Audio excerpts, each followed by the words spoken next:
mid-afternoon doldrums and lethargy, we have started dispersing vitamin B12 syringes in all of our vending machines. Lift your spirits and carry on, ladies and gents. Your hunger just met its worst nightmare. Dr. McCracknuts. Coming to a vending machine near you.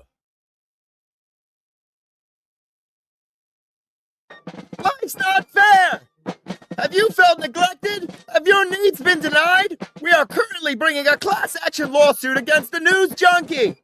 Have you been denied any of the following? Magnets, shirts, bumper sticker, $50 gift card, badge, chat room impunity, live trivia complaints, self-validation. Or otherwise. If you've been wronged, please don't delay. Take back what should have been yours. Join the ASCII class action lawsuit today.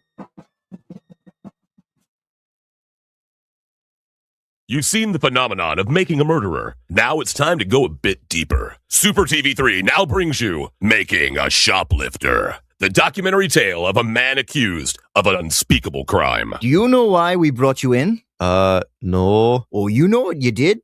No. You stole something.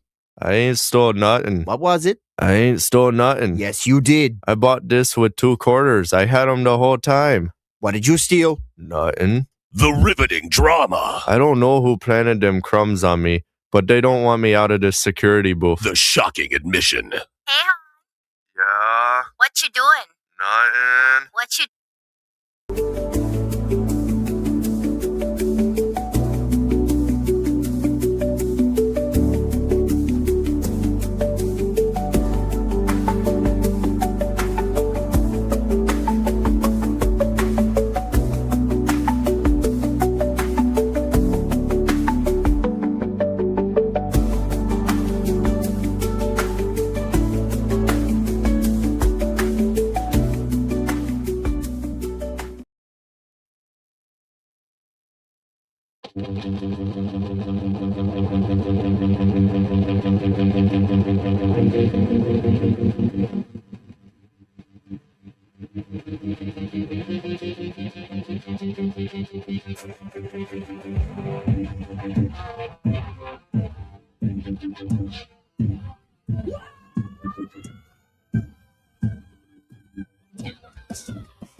Come on, everybody. Rock on. It's another show. Exciting. Get the energy up. Yeah, I'm Owen Money. Owen Cash Money is my full name in case you want to know that. Over there is my trusty steed. Wait, no, I don't ride you. You can if you want, big boy. My partner in entertainment. Dirt McCoy. Yes, sir. The real McCoy. By real McCoy, the real talent over here. You'll find out what I mean by that later.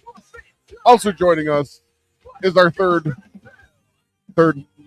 not third wheel. That sounds No. bad. Our third penis. The third man. I mean, the man. What completes 3? That's what he is. That's what I'm trying to say. The triangle of death. You're the tip of our triangle. It's bushy. It's white baby bushy. Triangle. I don't know. He's over there. He's our pyramid. The tip of our pyramid. Just the tip. What? Oh. I see what he was like. He was waiting for it. Anyway, I gotta get warmed up. yeah, for some of us, I feel like I missed some last show. There was a lot. we don't need to talk about last show. I'm just glad that we are all talented enough to make up all those stories on the spot that fast. I know, None of them definitely happened. I mean, I told the truth, but you guys I know everything I said was made the fuck up. That's for sure. Nothing I said in the first segment of our last episode was at all factual. Okay. I'm just good. Well, I mean, I'm I that appreciate your honesty. talented of a storyteller. Honesty?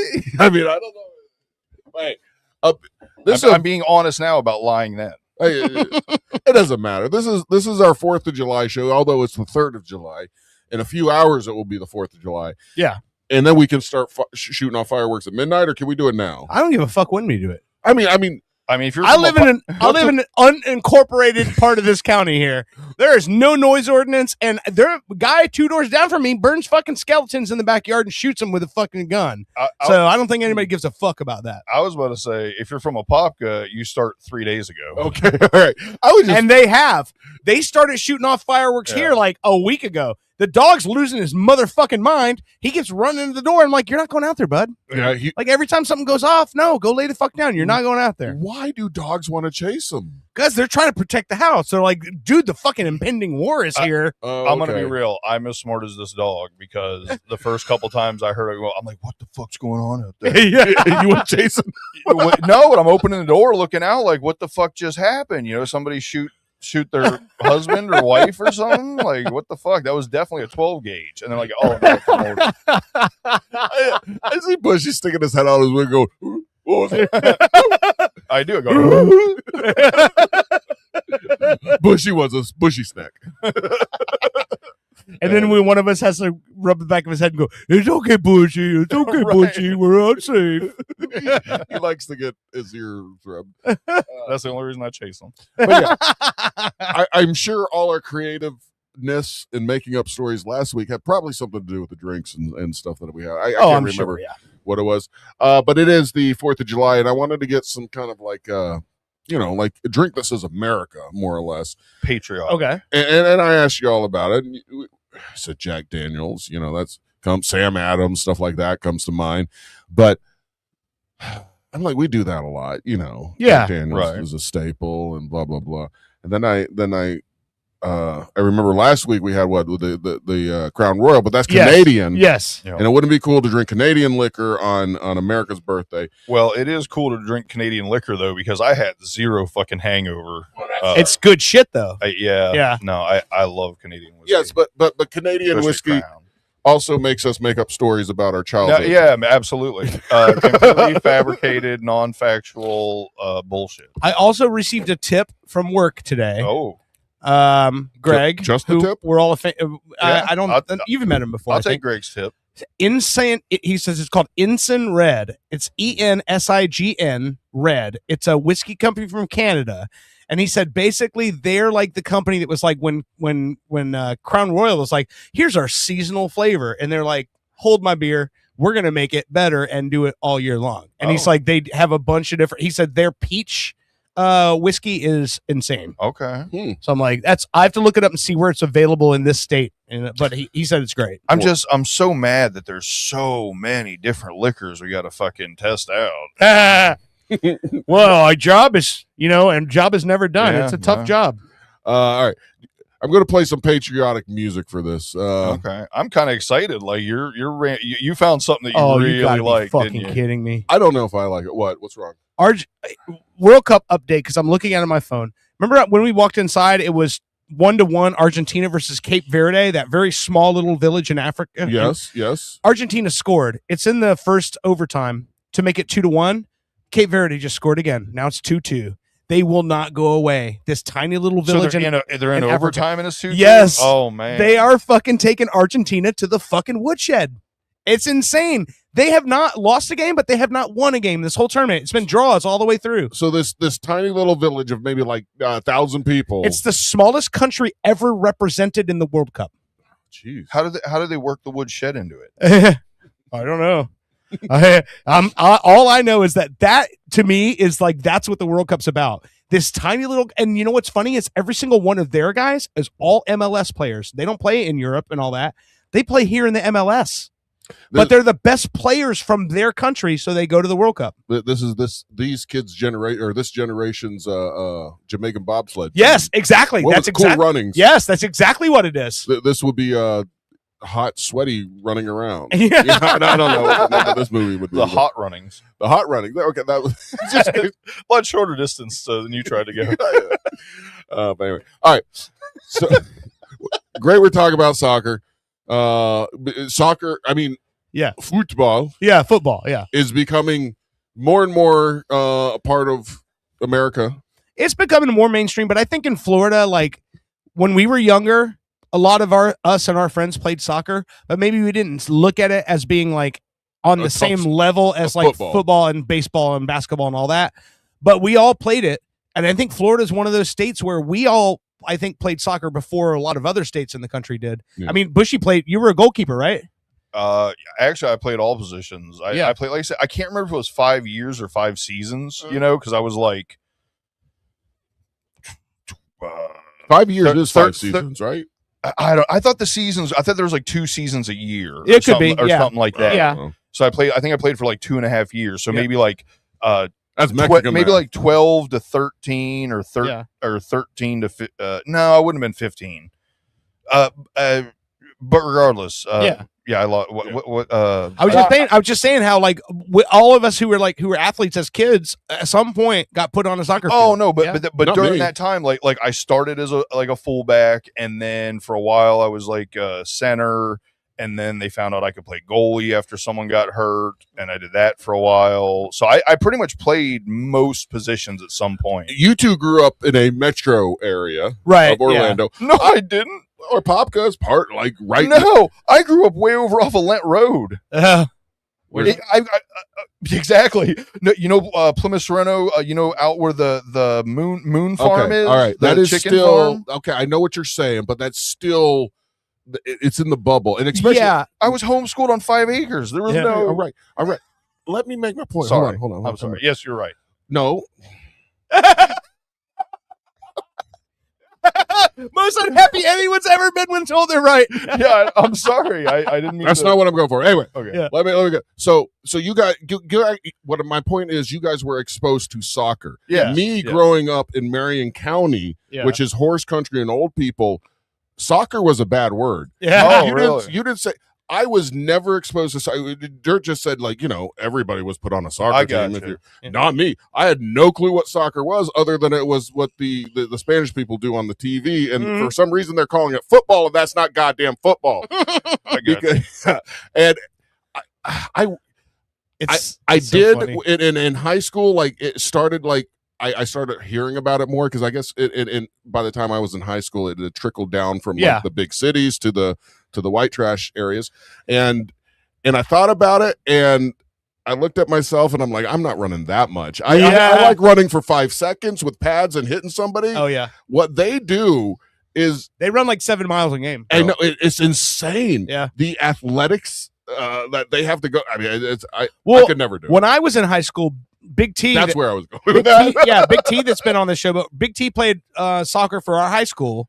And like when I was in high school, like our men's and girls soccer teams were winning state championships. Apopka had an amazing soccer program. That our high school did. We always had great soccer teams. So that's kind of what introduced me to it. It just when you. It was 100% football. Well, when you said white trash, so okay. when I played soccer, it was my parents are like, "Hey, you're going to play a sport because you need to start socializing and stuff, because you're just here and you don't go to school." And I guess somebody probably told them at some point, "Hey, you need to get these kids around other kids." Or probably you got to socialize. We were probably fucking weird. And so my very first soccer game, they took me there, and it was in like an 83 Chevy 2500 4-wheel drive, but you remember the big campers that you could put in the back top, with part of it went up right. Back, so my parents were in the front, and me and my sister were in the back in the camper, and we drove there, and apparently they were like dragging me crying out of the camper onto the field, and I made such a fuss that we fucking left.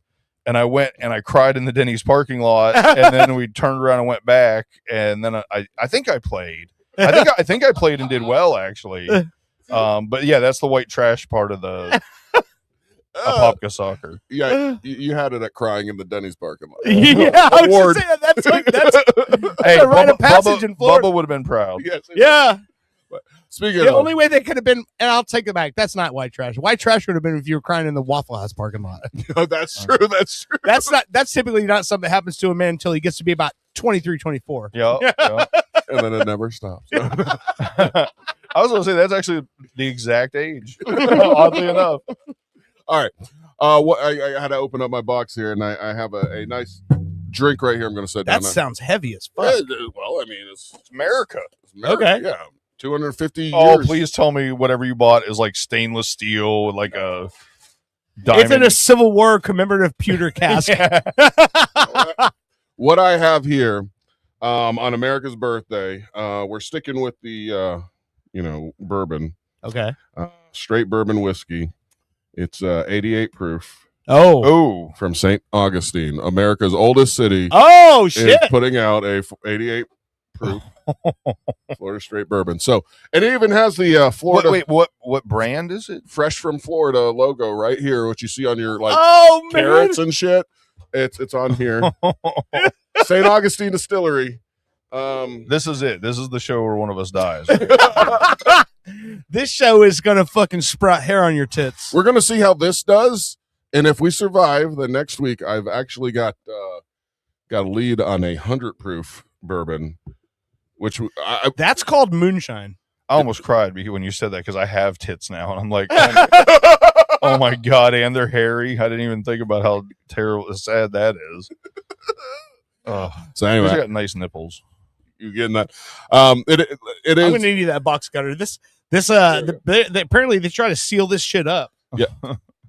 Not only is it America's birthday on tomorrow, July 4th, 1776, but there's another country that shares its independence with America, and we'll talk about that in just a minute. As soon as I get a little bit more sauced up, I think we might call this country, and I know we're all from America. We're Americans, so we can speak for America, right? Oh yeah, Yeah, it's like when you have the same birthday as somebody, you feel a kinship to them. Exactly. We should call this country up.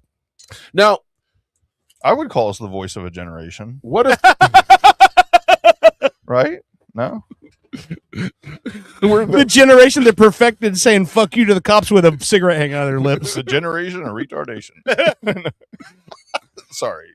Talking about my we bring- generation. Can we bring that back now, or is it too soon? Still? I think it's too soon. Okay. We're getting close though. Okay. what if this country that I'm only shares- pouring a little in here, dude, because I'm going to tell Yeah, you no, right this now. is going to go hard. There's a whiskey called Ezra Brooks that I remember somebody giving to me in the early 2000s when I was on the Jack Daniels roster for my with my band, and I was like, this shit is great, but it was 90 proof, and I remember saying, I can smell that from here. this is going to kill me. Like I said, someone's going to die tonight. I'm pretty sure. But listen, it's from St. Augustine. It's fucking Florida. Oof. America. Hold on. Wait. Cue my board up a little Oh, bit. We dude. got authentic. Oh, that made me nauseous just smelling it. This is from America's oldest city, St. Augustine. This is literally the flavor I don't Oh like. my God, I smell it. You're right. I didn't even drink it. I burped. Let's do this, America. Happy 250.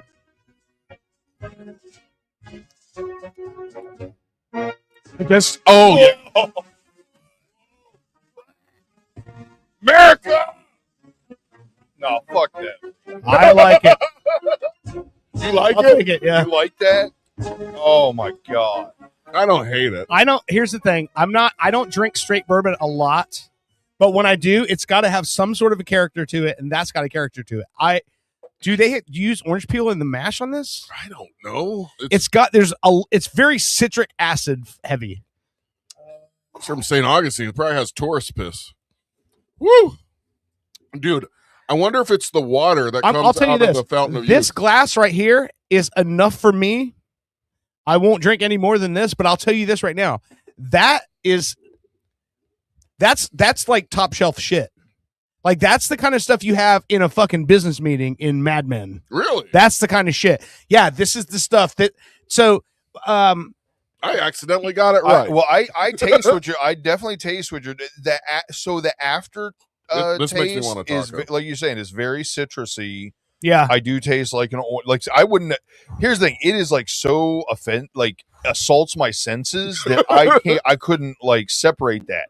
But when you said like orange peel or whatever, I'm like, oh Yeah. yeah, no, he's absolutely right. It tastes like if you know what it tastes like to me What's is that? if I'm eating fucking orange chicken and I fucking accidentally get the peel and fucking start chewing on it.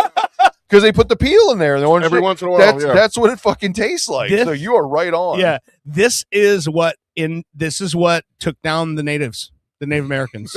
Yeah. This is firewater for sure. Oh, geez. Well, I feel bad. 'cause So that's I'm not what I wanted to do on the 4th of July. Yeah, and I'm gonna be honest. The aftertaste is actually pretty decent. But man, that up front, holy Dude, shit.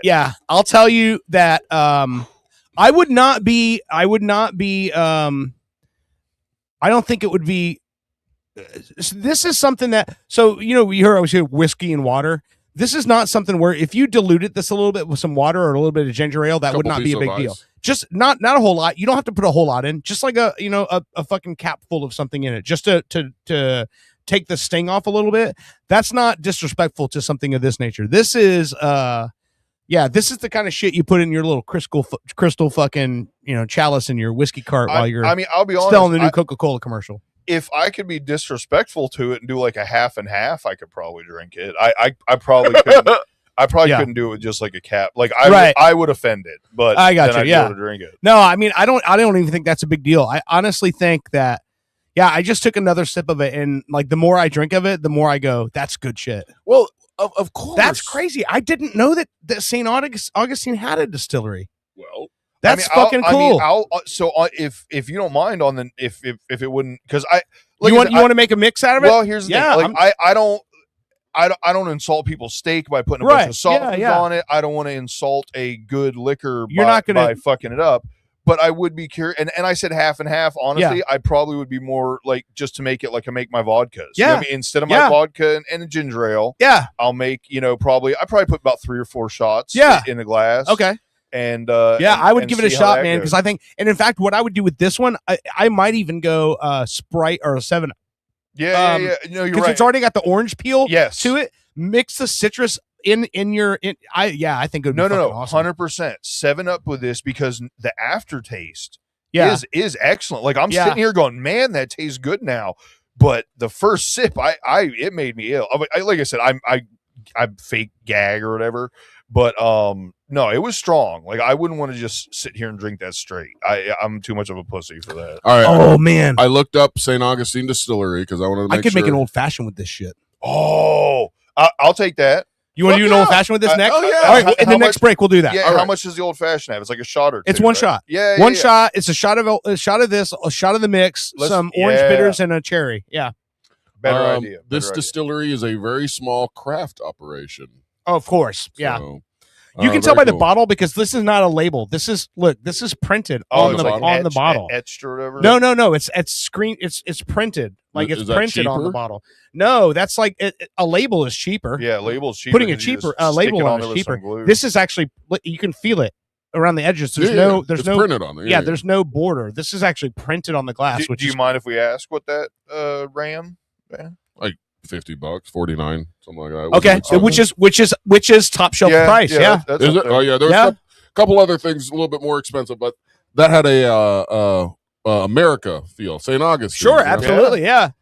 Old Ponce de Leon would have probably been drunk as fuck off this shit. According to the St. Augustine Distillery website, they are the #1 whiskey tour in North America. I don't know how you can.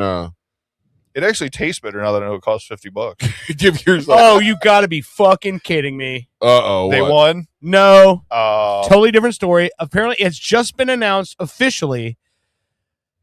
Taylor Swift and Travis Kelce have officially tied the knot at Madison Square Garden in a ceremony officiated by George Clooney, Adam Sandler. No shit. Why Adam Sandler? I don't know, but that, to me, all of a sudden, it validates the whole thing. Dude. I hope they have a great life. Adam Sandler married you in Madison Square Garden? Seriously, leave some pussy for the rest of us, Travis Kelce.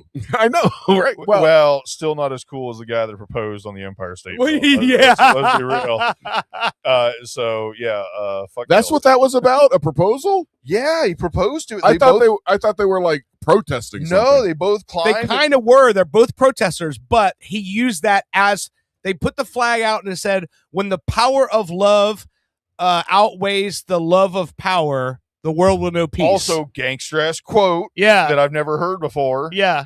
Have you guys heard that quote before? I have, but I can't remember where. I think it goes back to some shit in the 70s, if I remember correct. Well, but it's been a long time. Regardless, I mean, even if it was somebody else's quote, climbing to the top of the tallest building in America yeah. with like your significant other and then proposing to her. Yeah. How does anybody beat that? Right. Yeah, exactly. Like How does that guy is totally fucked. He just fucked himself for the rest of his life. There is nothing he can do. There is nothing, no present, no ring, no nothing will top the time he got engaged to her. Their wedding is going to be a letdown now. Yeah, yes, you're right. Unless they're gonna have to have it officiated while they're skydiving Exactly. with the skydiving preacher. Now they're gonna have to go to Chicago and go up the Willis Tower, and then they'll have to fucking renew their valves at the top of the Chrysler Building. they're going to have to go over to Dubai. Yeah. they're going to have to get the corpse of John Candy to fucking marry him.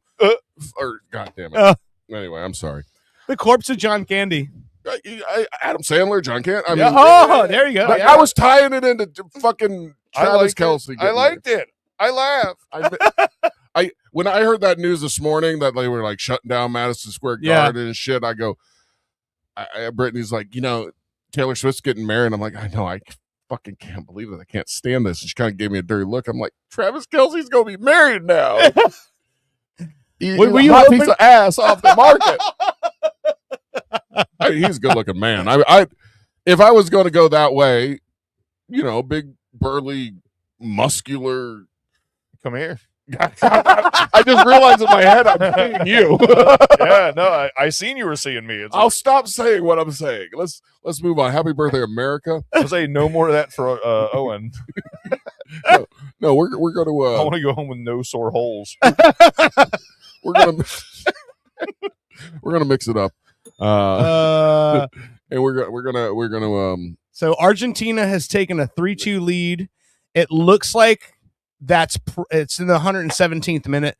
Looks like it's probably going to hold. Which, by the way, Argentina is favored to win this tournament. So the fact that this fucking tiny little African village is taking them to the finish line is crazy to me. And this is, by the way, World Cup. This is the round of 32. There's 32 teams left. At the end of this round tomorrow, there'll only be 16 teams left in this tournament with a starting of 48. So it's pretty crazy that this team went this far. That's insane. True. Yeah. Anyway, all right. I'll stop nerding out on that. That's all right. No. Nerd all you want. I honestly feel fucking terrible because I sit here and I'm like, I don't know what to say. Yeah. Like I want to add something, but I don't. Like it really is like when I'm talking about the video games and everybody's quiet. Yeah. Like I get it because like I don't know. I have a story that both of you guys are gonna love. That has to do with this World Cup, right? So hold on. No, trust me, you're gonna love this, right? So this week, Mexico. So this week, Mexico had to Mexico played a game against Ecuador in order to get into the next round of the tournament, right? And the game was held in Azteca Stadium in Mexico, so they got to play at home, right? Mm-hmm. Ecuador has lobbied a fucking protest to FIFA saying that their loss was tainted and unclean because the Mexican fans surrounded their hotel room the whole night before, threw a block party, honked horns, had lowriders, had mariachi bands marching around their fucking hotel, and made it so they could not sleep that night. Right? Okay. Which is funny, but it gets better. There's a family in that neighborhood whose dog has been missing for 6 weeks. Oh, they didn't eat the dog. Over a month, their dog's been missing. They've put fucking posters up, missing posters all over this town. They're sitting at home. They flip on the television, and guess who's fucking leading the party? Oh my God. Their goddamn dog is at the fucking Azteca Stadium party with all the fucking people who are dancing. The dog is dancing. People are holding the dog dancing. They're like, oh my God, it's our dog. And so then they drove down to the stadium and were reunited with their dog who's been missing for 6 weeks. How did they know it was their dog? It could have been a lookalike. Come on. If you look up the story. You see your dog on TV, you don't know your dog? Dude, that dog was living his best fucking life. If you look up the story, World Cup, Mexico missing dog, and when you see the wanted posters, the dog's like, it's one of those shots for the dog from above, and it's looking up all sad. And then you see him in this picture, he's fucking their Mexicans are holding him up and they're dancing with him, and he looks like he is having a ball. I was just thinking when you said that, I have 4 sugar gliders. I can tell them apart in the dark just by the way they move around. Yeah. I'm like, if one dances with a Mexican, I can definitely tell them. It looks like they interviewed the dog. Hold on, listen. There he goes. Oh, yeah. He's leading everybody. All right, that's enough. Was it a Chihuahua? Hold on, let me. What kind of dog was it? Oh, hold on, I'm looking. It doesn't say. Missing dog found amid Mexico's World Cup celebration. Blah blah blah. 6-year-old dog. Here.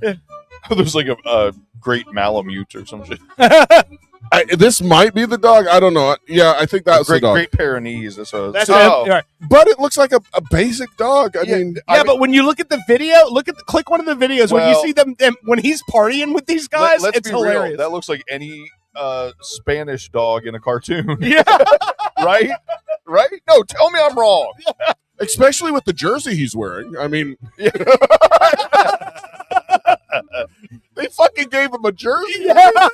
Dude, I'm telling you, find the video of the party. It's hilarious. Tito knows how to. Oh my god. Yeah, look. No, this is totally Tucker if he got loose. They're holding him up, you know. Before you can see that picture. With the picture where they're holding him, it's the funniest thing. They put a scarf on him. They made the dog their mascot to their party. Like, That's dope. It is cool. The first time I met Tucker, he was hanging out with everybody, and I remember saying something like, "Man, I want a dog like this one day." You know, I didn't think it would be him. And, Oh, true. cost me so much money. All right, enough of that. Cut that music off. It's America's birthday after all. I love that music. It makes me happy. It does. Like, it's just such a jolly sounding tune. It makes me want to drink and forget about my problems and eat some refried beans, quite honestly, because I don't know. That's what Mexicans do, right? I don't know. I married a one. I should know better. I got another one for you that happened this week. That's fucking great. What? So a lot of the English soccer fans that are here visiting have been going to American events. Yeah. So a bunch of the English soccer fans went to the Atlanta Braves game this week. Mm-hmm. The Atlanta Braves center fielder, who was not a star by any means, Robert Harris II, they ended up in the grandstands behind center field. And for some reason, they just took to that guy and they're like, that's our guy. So they started singing chants in the fucking stands. There's only one Robert Harris. And they're fucking chanting this guy's name. And he's turning around like, what the fuck? Routine fly ball hits out to center field. He catches it. They lose their goddamn minds. So they literally turned this guy into their fucking mascot the whole fucking game. When the end of the game happens, it's like they were getting ready to leave the field. He goes out to the outfield and he's just talking with he's trading jerseys with the English fans. He's taking selfies with them. And he's like, man, I finally know what it feels like to be a star. Just because they don't know the game of baseball, they pick that guy and they go, that's our guy. Right. And the entire fucking game, they cheered every fucking thing this guy did. I don't want to make fun of sports, but didn't that kind of make it like arbitrary, right? Like, you know what I mean? Like, if you got no dog in the fight, you're like, I'm just going to choose that guy. Speaking of and no now I can have just as much fun rooting for that's what somebody makes I don't know for a sport I don't understand. Exactly. Like, that's what makes it funny though, because he was just like, let's be real. It's just people have fun getting drunk, right? Yeah. Like, it's 100%. It's just something to have happen in front of you, right? Like, am I crazy? No, it is. With stats. So the like Scottish fans, do you see what the Scottish fans did at Fenway Park? It's getting drunk with stats. The Scottish team fans went to Fenway Park for the Red Sox game. They drank the entire stadium out of Samuel Adams. The only reason they glommed onto that baseball player is because a stray dog didn't walk through there. I'm sorry, that was horrible. All right, That was not horrible. That was good. listen. When we come back, there's another country out there that Was that a whole segment? I'm pretty sure. We're about half hour in. Yeah. I want to mix this drink. I want a better drink. Okay. Yeah, All right. yeah. When we come back, we're gonna call another country and wish them a happy birthday. But first, because we got to hit between the two games, we do have the Haitian soccer correspondent that's going to be calling in. okay. Okay. So we'll What talk time, to him. What time does he call in? The Argentina game's ending now, so probably beginning of next segment. Then we'll call the other country. The other, you get Sorry, I didn't say it. Nobody knows. Did you hear what I said, Bushy? No, I don't. What? Yeah, exactly. You just said another country, right? Yeah. Yeah, I didn't hear him say a name. Never mind. That sucks. That was supposed to be music from that country. Oh, I'm gonna have to look for better music from that country because I want stereotypical, racist type music from that country. Okay, so Is here it we go. still the way? Well, never mind. If I was ever going to do it on the show, this would be the time to do it. So we're looking for Americana, like American music. I want to play my album. Fuck that shit. Fuck yeah! Hell yeah!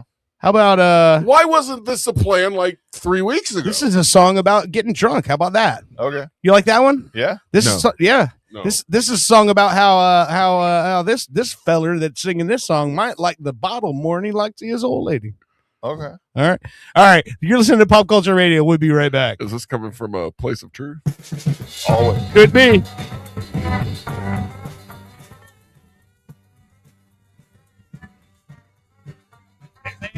Misunderstanding between you and I. You don't like the ways where we can see eye to eye. Changed a bit since I took you home with me. All you do is curse me the same kind of life with me. I try so hard. What am I supposed to do? I may be a little fond of the bottle, but I'm not too fond of you.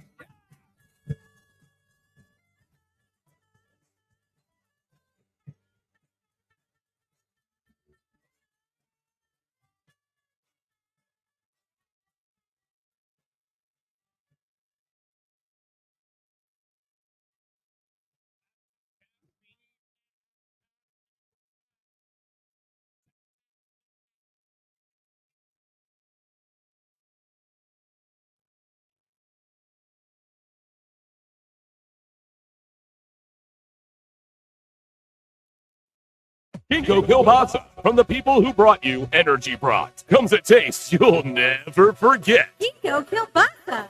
The first time you met the love of your life and the smell of the air. It's a Meat Tube memory miracle. Ginkgo Kielbasa. Overcoming the rival team and the first time you won the game. Listen to that crowd. Ginkgo Kielbasa.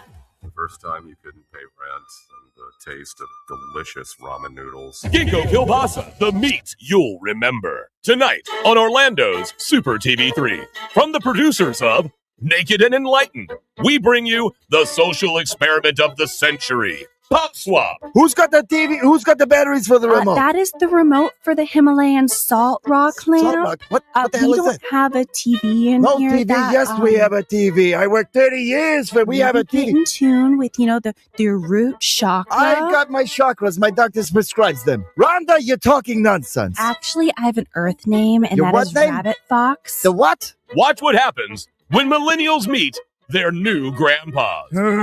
I'm so hungry. This sandwich bread tastes like fried bread. Grandpa, what are you doing? Put it down. That's not your food. That's my food. It's gluten-free. Yeah? Do you know what a gluten is? I know what gluten's are. I'm gluten-free. You damn right you're gluten-free, because me and all of my friends, we stopped the gluten. No, you didn't. Sure I did. No, you didn't. Mm-hmm. No, you didn't. Yeah? You did not. The glutens, they were coming out of the woodworks. They were Tommy, and Tommy was from Kansas City. So we called him KC. Right behind me was Tex.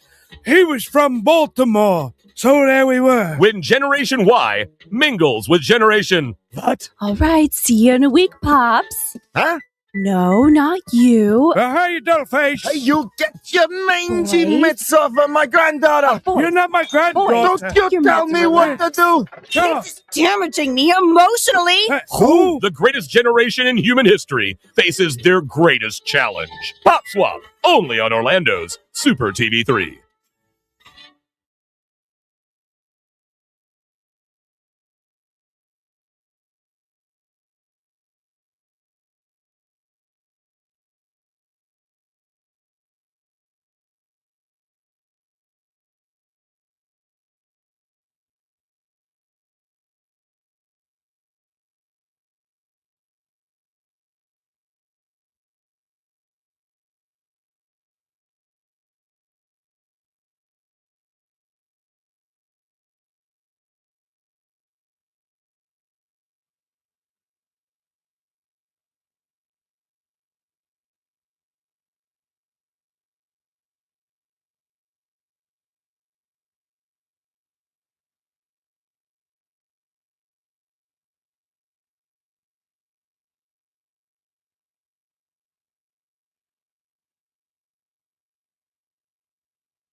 Ready? Nope, one for. Oops. Too late. Ready? Up.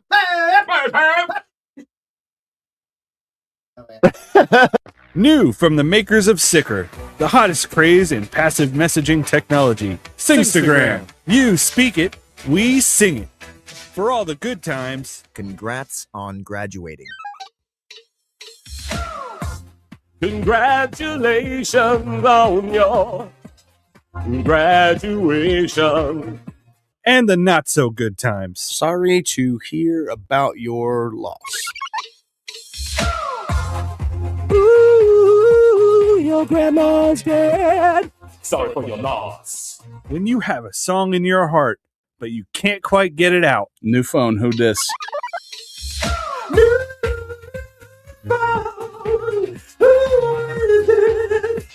I lost my phone. Or total avoidance. Can you just let him know I'm not into him? Stay away from her. She doesn't want to talk to you anymore. Singstagram. Every message can be a song. From the makers of Sicker. Hurricane, but her won't on my watch. I'm pilot Anthony Migliardio, founder of the only socially funded company that destroys hurricanes. Each year, hurricanes obliterate lives, property, and taxpayers' money. But I can solve this problem. Won't stops any hurricane in any error-prone computer projection by detonating one simple, safe-tested nuclear bomb in the very center of the eye of the storm. Sound risky? After serving despite a dishonorable discharge, I've managed to sneak out with this bad boy. That's the sound of a 40-year-old floppy disk loaded with top-secret codes. Stop listening to phony pseudoscientists of climate change, and let's take back our planet. Only with Hurricane. Mr. Migliardio will neither confirm nor deny the possession of top-secret nuclear codes. Hurricane, patent pending, not endorsed by the Better Business Bureau. Mr. Migliardio pleads the fifth. If you think having fun at the sports game is sitting on your hands, you need to call me, Jake Berman. Hi, I'm Jake Berman, and I've been getting under the skin of professional ball players the world over for decades. And now, I want to teach you how to heckle like the pros. Cheering on your home team away from home? Hey, do they just breed losers here? It's like this place is a toilet bowl. Or trying to impress a date? Stop. You are so bad. You're such a loser. God, I don't know why they even pay you. Don't call. I'm Jake Berman, and the next time you go to the ballpark, you'll be that guy. Call 415-239-9-878-61515. Again, that's 415-239-9-878-61515. Jake Berman, 415-239-9-878-61515. I want you to be that guy. 415-239-9-878-61515. Then pound 10. I'm Jake Berman. Hey, I'm world famous radio personality Pinkman. You may remember me from your radio. I'm here to tell you about the newest app craze. It's called Pinky Man Go. Using the power of augmented reality, Pinky Man Go allows you to find real-life objects in the real world. Wow.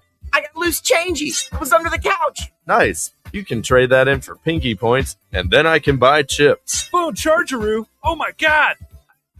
It was just there. You just unlocked a side quest. Now go find my phone. Okay. Guys, I just found car keys. Perfect. I'm late for work anyway. Everyone get out of my apartment. Douchebags. Pinky Man Go! Pinky Man Go! From the makers of Sicker.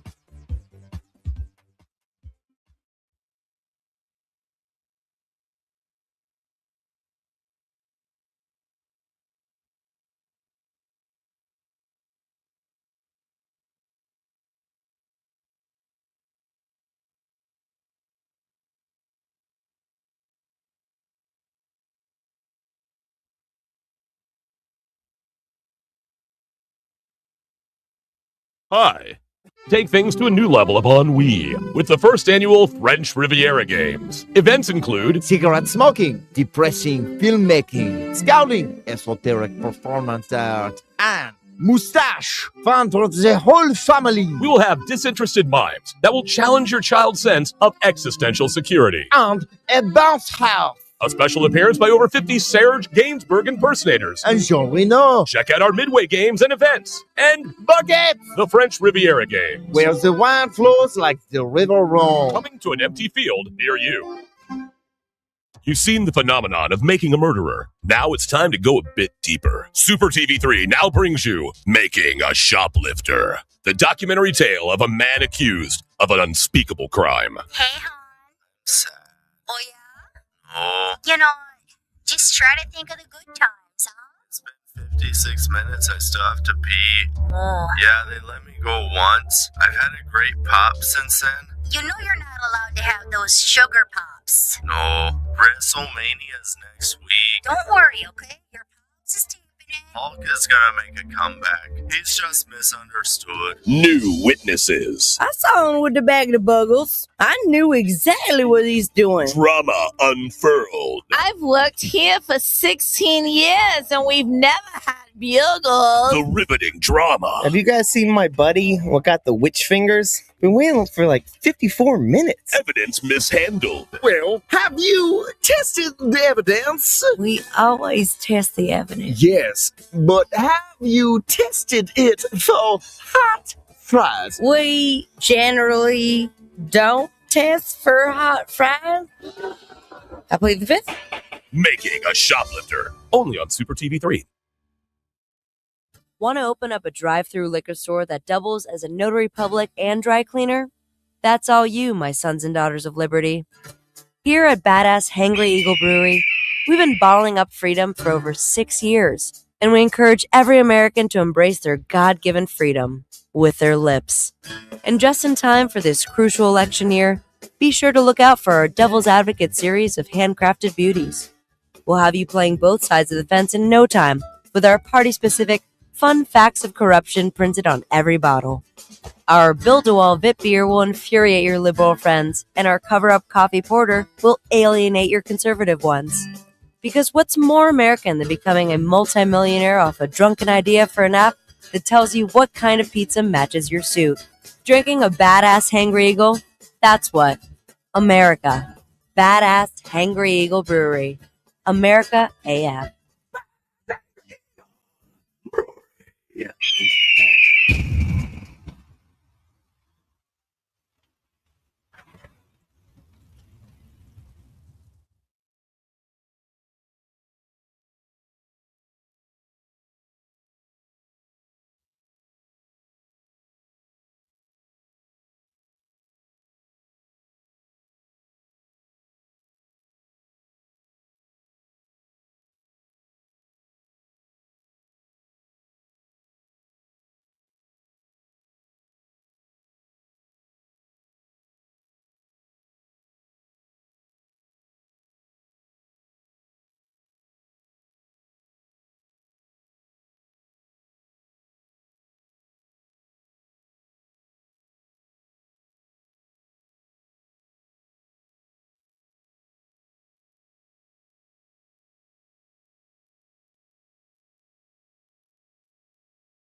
Badass Hangry Eagle Brewery.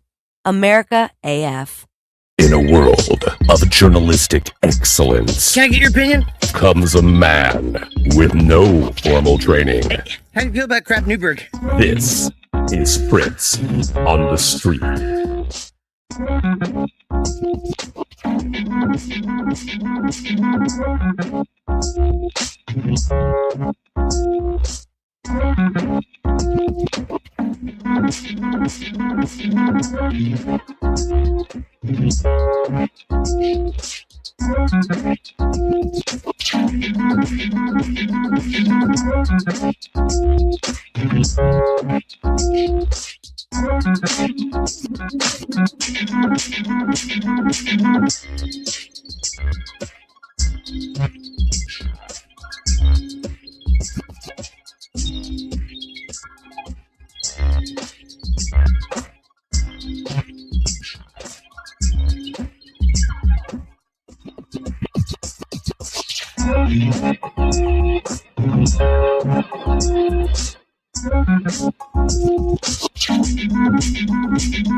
Coming soon to the parking lot of a mid-level amphitheater near you, it's the Out of Touch Music Festival. Do you like spending the entire day in the hot sun thinking, oh yeah, I remember them. They toured for over 30 years, and now you'll wait over 30 minutes to hear that one song. They couldn't replicate their initial success, but they didn't break up. Each act guaranteed to have at least one original member. The Out of Touch Music Festival. It's not that new music is bad or you're too old. It's both.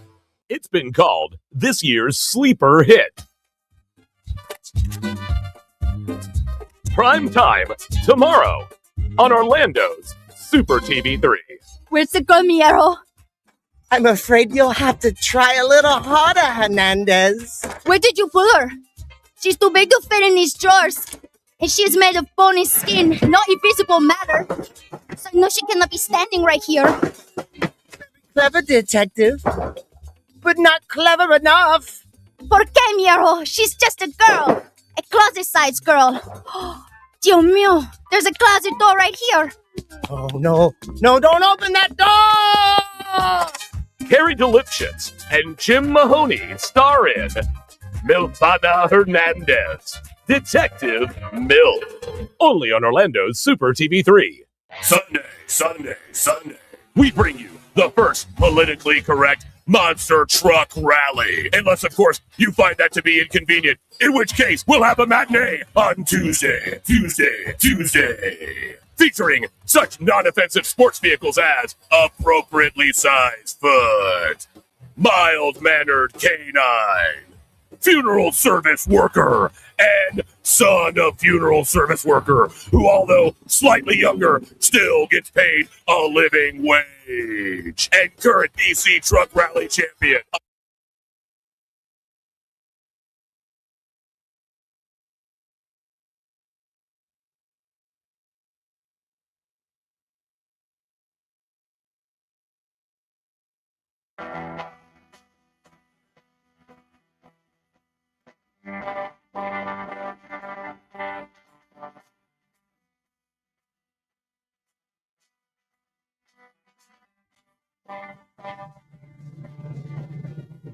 Racing down the highway, 150 miles an hour.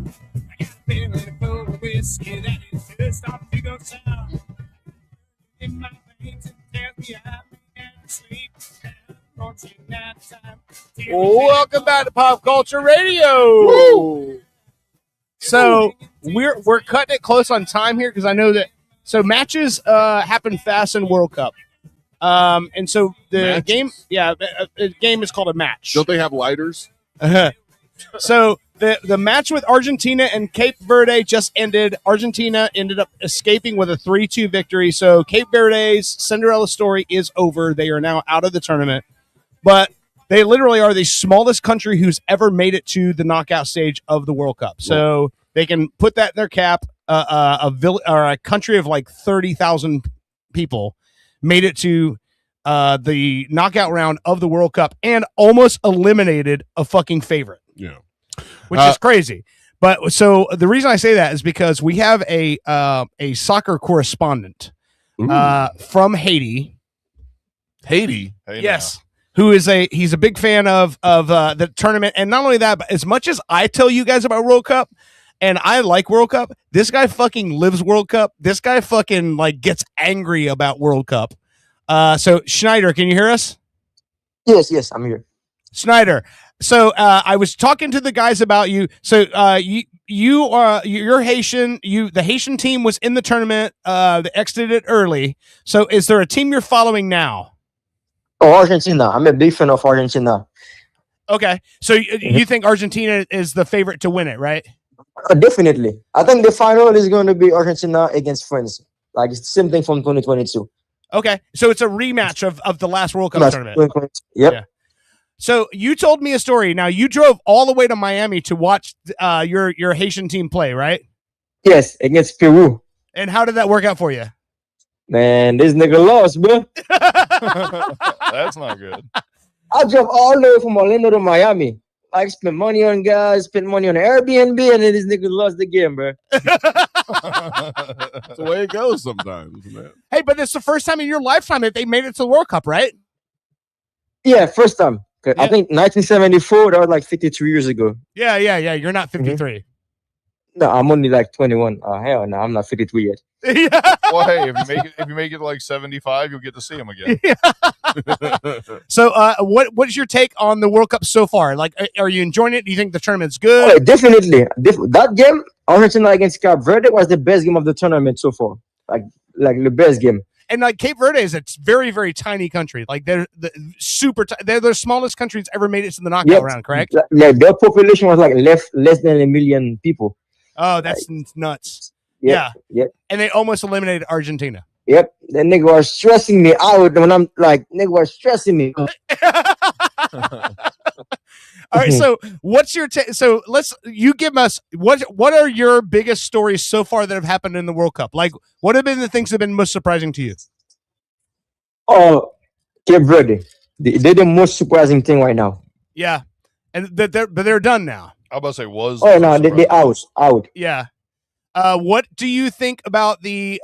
Okay, so here's one. Yesterday, super big controversy. So, Croatia and Portugal. It went to a overtime goal that was scored and then taken away, rescinded. Oh yeah. Okay. That was not an offside, bro. The referee doesn't know what the fuck he's doing. That was not an offside at all. Okay, so can you explain to our listeners what exactly happened and what they said happened? Okay, they said the number 20 touched the ball. They said like the ball got some kind of sensor that number 20 touched the. He ain't touched shit, bro. Of course, I got robbed all day long. So I explained it. There was a ball that was kicked into the box. It hit two defenders and bounced into the goal. Would have tied the game for Croatia and gone to penalty kicks. Yes, but it'll go to extra time. They said one of the Croatian players was offside, so the goal didn't count, and Portugal went through. They were showing Croatian fans in the crowd, and there was this white lady they kept zooming in on, and she was obviously screaming "fuck you" at the referee, and the fucking guy from Fox Sports goes, well, apparently Croatians have learned some English since they've been here. But I ain't gonna lie, he deserved it. I ain't gonna lie to you. He deserved it. Yeah, the referee deserved it. Yeah. That's funny. Well, you fuck a whole nation over, man. How do you get offsides on soccer? It's not like you line up in a line like in American football. You want to tell him? He's asking, what does offsides mean? Offside, I mean, like, you know when a nigga like camping in front of open man's goal? Of course, sure, yeah. You can't do it. You're supposed to stay in line with the defenders. If you get in front of the defenders, you're offside. Okay, if you have a defender further behind the goalie, then like the goalie has to be the closest person to the net. As an offensive player, when you're on offense, you cannot be all the way out in front of the whole defense. So you know how LeBron James does that thing where he just runs down the court and they throw it to him and he's all by himself and he dunks it? You can't do that in soccer. You have to stay within the defense. And the defense, yeah. You cannot be behind the defenders. All right. So you can't get better than your opponent. Okay, I got you. You can't let your defenders get in front of you. Gotcha. Right? You can't get in front of the defenders, so you can't. Wait, that doesn't make any sense. The offense think of it is in front of the defender. No, it's the goal, the defense, and you're driving towards the goal, right? So what you can't do is you can't just run all the way down the fucking field and be in front of all the defense, and then they kick you the ball and you score. Why not? Yeah. You have to. You gotta wait for your teammate like to pass you Wait, the wait, ball. wait. If you're fast enough to get past the fucking defenders, I mean, you can, but you gotta wait before for you your gotta team wait. to You pass gotta you. wait. Yes. What is it? So okay, wait. So couldn't the defenders, in theory, just stand there? Yeah. They call that parking the bus. Yep. Well, no, but I'm serious. You're not allowed to do that? No, that's a defensive can. strategy. Oh, it is? Yeah. Well, then what the fuck is the point? You just I would stand just there never and you move. win. This is the easiest I was trying to make. forever. I was trying to make a joke, but so you can just stand there and then they couldn't score a goal. You form a defense in front of the goal, and so what happens is if you pass me the ball, I have to be behind the defense when you pass when you kick the ball. Now, while the ball's in the air, if I make it past all the defenders by the time it lands, different story. But you can't if I run way ahead of everybody else, you Okay. can't just fucking throw me like a fucking fast break, cherry pick bullshit. Like it has to be within a formation. Like I That is the can't dumbest thing I've ever I can't heard. just kick I the feel ball. No, like- that's good. That's a good thing. Yeah. Trust me, it is a good thing. Is that when did they put that in soccer? I don't remember. It's that always shit. been that. Yeah. It's always been like that. I can't just kick the ball as far as I can, hoping that one of my team players get to it. Right? Yeah, man, you can. Basically. But can. while you can, I can. but while the ball kick, your striker gotta be behind the defender. Okay, what I'm saying is, Uh-huh. in theory, you just have your defense stand a foot past, closer to your goal than midfield, and then the offense can't go past the defense, right? No, they can. They can. You just said they couldn't. No, when you make contact with the pass, they have to be behind the defense. But if it's a foot race at that point, and if you're faster, you win. All right. I It's like you're both standing. I think about it like a foot race. You're both standing at the starting line, right? NFL. When I kick the pass, you guys both go. Whoever's fastest gets there. But what I'm trying to say is, if you're not allowed to pass the defender, if the defender just didn't run, you can't go. No, once you make once the ball's left your foot, then it's all bets are off. Once that ball is kicked, yeah. I'm You sorry. feel But go get it, yeah. before they kick it, you can't have your guy go past the other guy. As Yeah, soon- exactly. So Mhm. it's kind of like a kickoff. Think of a kickoff in NFL. They Mhm. can't run past the line where the ball is kicked until after it's kicked. So in soccer, they can't go past the defenders. The defenders are the line now. You can't just have like your team is over here trying to score, or your team is over here playing defense, and then you just have one of your guys just run down to the other side of the field. So he's down there, just him and the goalkeeper, and then you just kick the ball down there. It was and- one-on-one. You know, it's All I'm gonna saying be is, outside. I've never had fun doing anything with rules. Me too. Fucking rules. I understand the rules. I want to now put on pads and run over people that want to not let me kick the ball. Schneider, what's the game tonight? Colombia about to play against Ghana. Colombia and Ghana. Who do Yeah. you have in that game? I want Ghana to win, but I don't think they're gonna be able to beat Colombia. Ghana's star player is a girl named Rhea. So it's Ghana Rhea. And That's not true. No? Okay, never mind. No. Gonorrhea is not a player. I had a question. I'm like, who the fuck is Ghana Ria? I got a question. Yes. Do you hate the rest of the alphabet, or is it just E?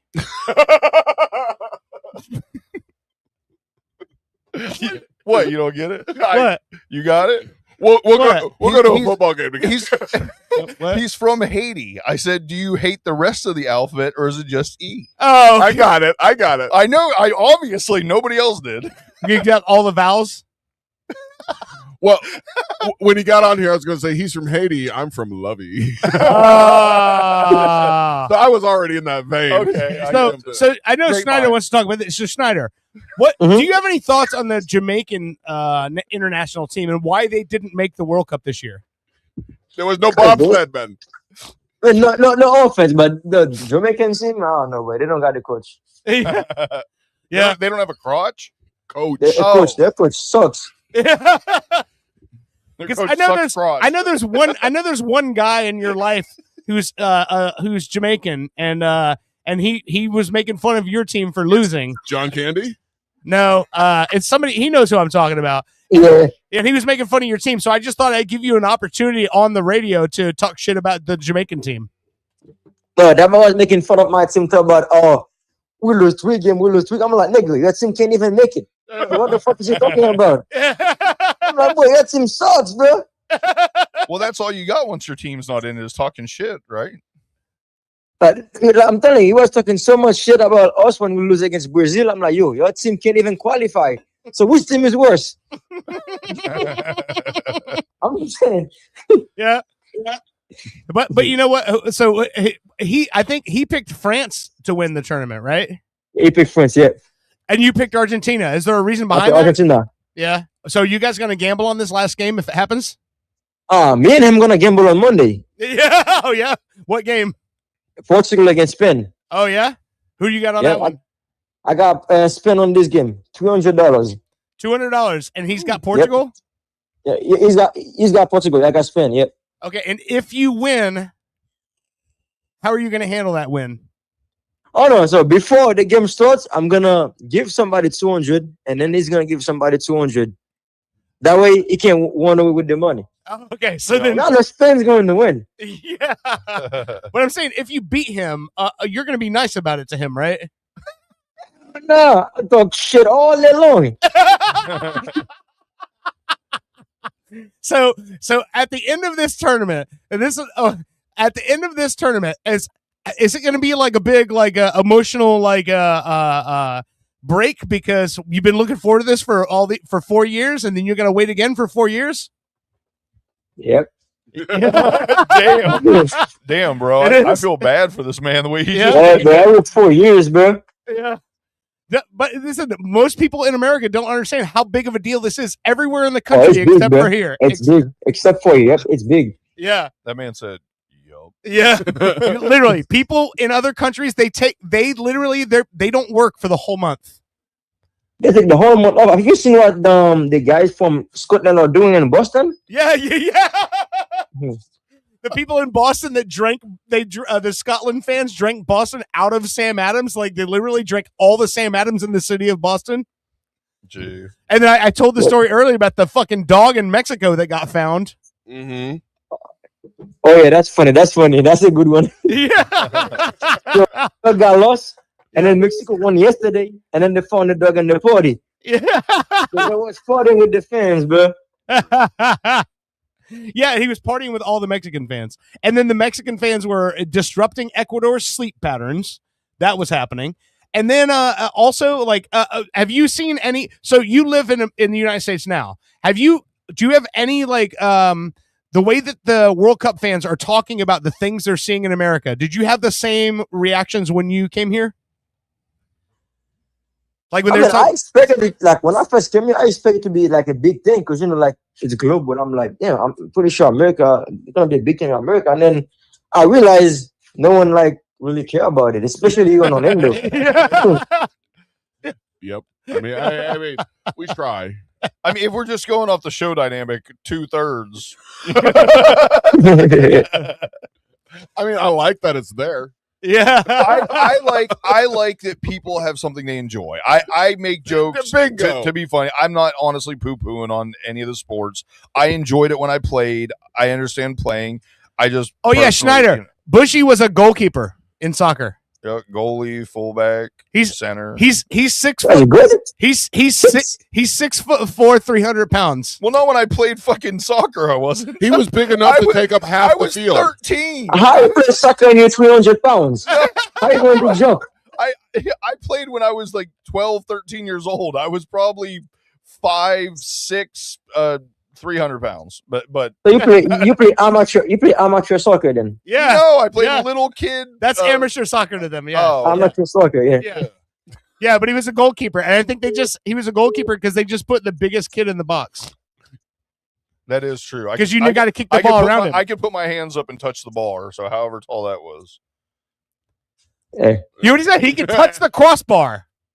The crossbar? Yeah, the bar that goes across the top. I was able to touch that. If you can touch the crossbar, you're a big dude. They put you in the box. On the monkey bars, you mean? No, the goal for soccer. Oh, that's right. They have a net and they have a bar that goes across. Okay, never mind. Yeah, how tall were you? 6? Damn.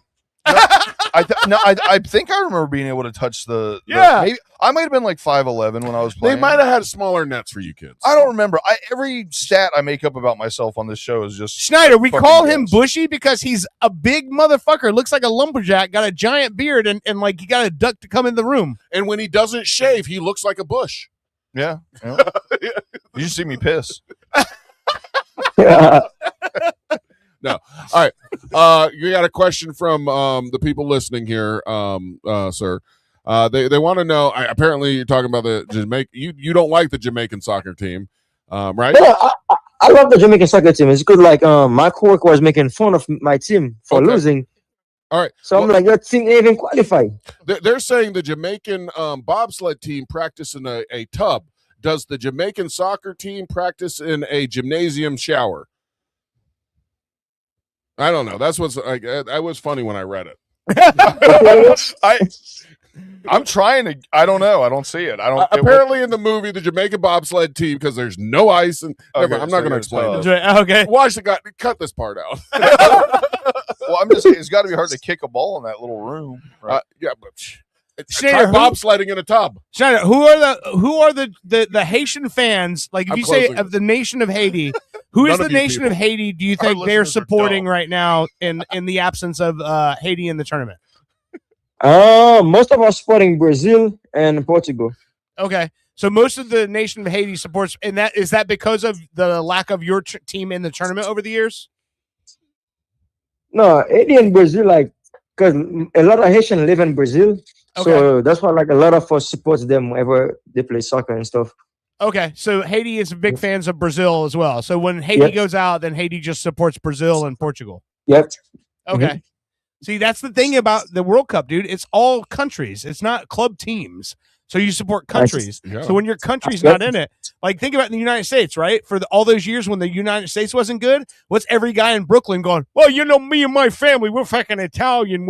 We're supporting the Italian team. Like I said, that's the it's same just, thing. It's just something for people to do when they're drunk, and once their team isn't able to be cheered for, they find the next guy to pick and cheer for while they're drunk. Right? Sure. But what's cool is that it's a worldwide thing. Yeah. American football, NFL, like, sure, people will recognize the teams and stuff. I'm just trying to like in my mind, it's probably stupid. I'm comparing it to gaming, and I'm like, I can't just like, if they just discontinued a game, it's going to be rough for me to like go to the next game and just be like cool with that. Like I'm going to be pissed, and most likely I'm just not going to. That's maybe not the best comparison. I don't know. No, what we're really just even when I, like I said, the only time I was a sports fan where I watched sports was when Shaq was on the Magic. He broke stuff. And when Shaq left the Magic, I never watched professional sports again. I was like, that was my guy, and now I have no guy. What really confuses Schneider, me, can you guess how old he is now? He just said that. I'd say probably like close to 60.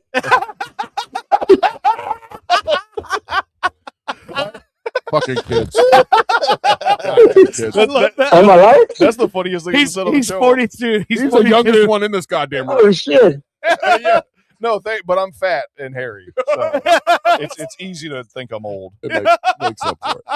I make jokes about the alphabet. I love you. Owen laughed, but he's almost 50. So All right, Snyder, I love your jokes. What time is the next game start? It's starting now, right? I think it's start at 9:30. Oh, it's start. Okay. All right, dude. Mm-hmm. Hey, listen, I appreciate you coming on the show. Maybe we'll get you back again before the final happens, and we'll talk about the final, okay? Good Oh, luck. perfect. All right, man. Hey, it's been nice having you on the air. Hey, and who are we rooting for? Just tell me again. Argentina. Argentina. Go, yeah, Argentina. Argentina. Yes. We're big in Argentina, I think, right? Give me an A. Yeah. Give me an R. All right. That's too long to do that with. Yeah, right? it is. It's very long. No, it's give me an A, give me an R, give Argentina me is Lionel Messi's team. You've heard about Messi. Everyone knows who Messi is. Yeah, Everybody, I'm pretty sure. Yeah. I like my soccer people clean. I knew you were doing it. Yeah. Thank you. Did you do that? Dad for me? joke. All right, Schneider, go watch the game, buddy. We'll talk again, okay? All right. All right, see you, buddy. Later, dude. Did I not tell you that it was going to be fun? He's great. He's real high energy. That was fun. Yeah. No clue what to say. I almost said, "Hey, you should come in the studio," but I was like, "Well, that's not my placed him. I was like, I don't know if he wants him here. No, he probably until World Cup's over, he's not leaving the couch. Okay. Yeah. Okay. You can Or say driving that. to the game. Yeah. You can say that. Dirt can ignore it. Yeah. You know? He can be nice. But no, I did ask the computer, like, what's it mean to be offsides in soccer? And yeah. Oh, please don't. Hopefully this clears it up for you. And this might also be why it's not big here in Florida, in America. A player is offside in soccer if they are in the opponent's half ahead of both the ball and the second last defender when a teammate plays the ball and then becomes actively involved in play. Does that clear it up? It's funny because I 100% understand all of that. Do you? They're so weird. Yeah. You just jizzing in your pants. Ahead And that's of a the ball, pretty good explanation. Hold yeah. on. I could draw it for you. Don't draw it. No, I understand what it is. Hold on. I get loose when it says the second. It's funnier last when I don't. defender. It's funnier when I don't understand. Right. Okay, so think about it this way. Here's Ahead all the of both- defense, right? I Yeah. understand. I don't. I really don't. So, Hold on. Owen, think of it this way. Here's all the defense, right? So the ball's back here, and the offense is going this way, and they're trying to go through the defense to score. If you just have one guy that runs through all the defense, and he's up here, and you just kick the ball over the defenders, that's offsides. Okay. Ahead of both the ball and the second last defender. Am I supposed to fucking count the? Okay, you're the last you're the second. You're the third to last. Okay. I don't know what second last means, but I know it's funny because on the way that they have, second to last would mean you can't go past the second to the furthest. it says actually. second to last defender, which I don't know what that verbiage means. Well, it would but be the last. Well, last would be closest to the goal. what they're doing right now, America. Right. Last would be closest to the goal. Am I crazy? I don't know. You're right. I'm going to say you're right, and I'm also going to say soccer rocks. I'm just going to be real. Like I said, I do not remember any of that from the time that I played. But here's the thing: They probably didn't enforce laws like rules like that. yeah. My biggest thing that with makes soccer. sense. Well, and here's the thing, though: I was always either the goalie or the fullback, and then I think I said I was center, but that's not right. What was like off to the right or the left of the center? Off center. You were the left. No, like the three up front. Who was the left or the right? Are we talking about wing football wing or, back? or No, soccer? I don't know anything about that. Strikers? Sure. Is that? I have no Dirt, clue. you know what I'm talking about? What? I do not. Well, okay, there's the center, right? Hold on, Yes. Okay, then there's left. What are the positions to the left and right of the center in soccer? Right wing and left wing. Okay, so that I didn't play center. I played like I was right-footed, so they put me. I'd be right wing. Right wing or left wing. Yeah, so you're off to the side. Yeah. So yeah, I did that, but that was only like half a season. Like Okay. it was the only time I played offense was like we Sir. just didn't have somebody for that. Like someone was injured for a couple games or something. Like that was never my position. So I feel like I wouldn't have been really needing to know about the offsides because it was never a thing that affected me because I was always on the back. It's not right wing and left wing. It's anatomical right and anatomical left. That's what it's called officially. Are you reading AI on? I might be Anatomical right. That's what They're it's literally called wingers. I just had some of those for dinner. No, when I was like more With in my blue adult cheese. life and I was exposed to soccer for the first time, I remember going to a game. Yeah. And I remember the clock never stopping, and I'm like, Yeah. fuck yeah, this is going to be over in an hour. And then they add time at the end. Yeah, and then it was over, and I was like, 30 fucking more minutes of this shit. I mean, this awesome entertainment. Right. I doubled down on my NFL and all love. bullshit aside, soccer is one of the more entertaining. For me, I think, oddly enough, for not being a sports guy, you probably wouldn't guess that I would say this, but hockey, I think, is actually and not Yeah, for, fucking and- hockey is real yeah, but hard. most people that say that's for the fights. Hard. Like I actually enjoy the game, of hockey. Yeah. Cool. That to me is the most exciting. Okay. And then second would be soccer. So here, you like hockey? Offsides in soccer is almost the same as icing in hockey. I thought icing was when they like slid and No, icing is when you shoot the puck way ahead to the other side. If you just like, if you're trying to get it out of, so a team's trying to score on you, and you just fucking shoot the puck all the way to the other end. Icing. I thought they were allowed to do that. Icing. You are, but you can't do that to like a fast break. You can't shoot it to somebody who's just like up there, just like cherry picking by the goal. Yeah. Okay. That's not, icing. not the second Yeah. to the last. Yeah. Cherry picker of the goal. Well, I guess they just do that so that you can't just have somebody sitting down there. Exactly. Right. Yeah. That's the same thing with yeah. Okay, well, fine. Sure. I'll allow it. You can. I just said NFL doesn't need that shit. I'm sorry. All right. That was fun. What else were we doing? You said you wanted to make a phone call. We do. We have a couple phone calls we could make. Okay. You explain what this is, or you want to just give me the number? Let me think about it for a second. There are two places I want to call. Mm-hmm. There's one here locally, not locally, in America. Mhm. I would like to call the distillers people of Okay. St. Augustine and leave Okay. them a nice message that this radio show loves their product. Yes. And as they can hear from our slurring, that we like it very much. Just don't listen to the first part where I was like, ew. Or listen to that No, part. but listen to that part, how you grew into it. Yeah, no, I'm enjoying this old fashioned. And now that this 88 proof liquor you mixed with like a fucking like what was it in an old fashioned? I made an old fashioned. Yeah. What's in an old fashioned? It's whiskey, old fashioned syrup, orange bitters, and cherry. So is any of that stuff stringy? No. Oh, what does stringy Why? mean? Never mind. I don't know what that means. Is that a jizz joke? No. Can I get my bell, it was please? a hair joke. Oh, it does smell. Anyway, I was trying to think of my reply. I'm off. I got to get better at that. I'm sorry. My friends should not have to ask for their cum bell. I should be a better friend than that. I am sorry. I love this bell so much. I thought about this when I was at home all week. Listen, I can't wait to get back. I just to my turned you bell. up. There is something I want to. We're gonna play a little music Hey. here. I'm lacing my skates up. Yeah, where did I have the page? I think it was like 1943. Where is it? Hold on, I'm pulling up my notes. Okay. Listen to this music as. Oh. Where the fuck is it? Did I close the page? Take me into your mouth. That sounded like Lionel Richie. Well, it was supposed to be. Then you will see. I don't know what's happening to my computer. Everything is saying can't open this page. It's blah, the blah, blah. aliens. The motherfucking aliens again. Well, are the aliens from the Philippines or something? Because I'm trying to wish the Philippines a happy birthday as well. Oh! From fucking America. That was Filipino music that I was playing. Oh, okay. Filipinos, a passion I can't hide.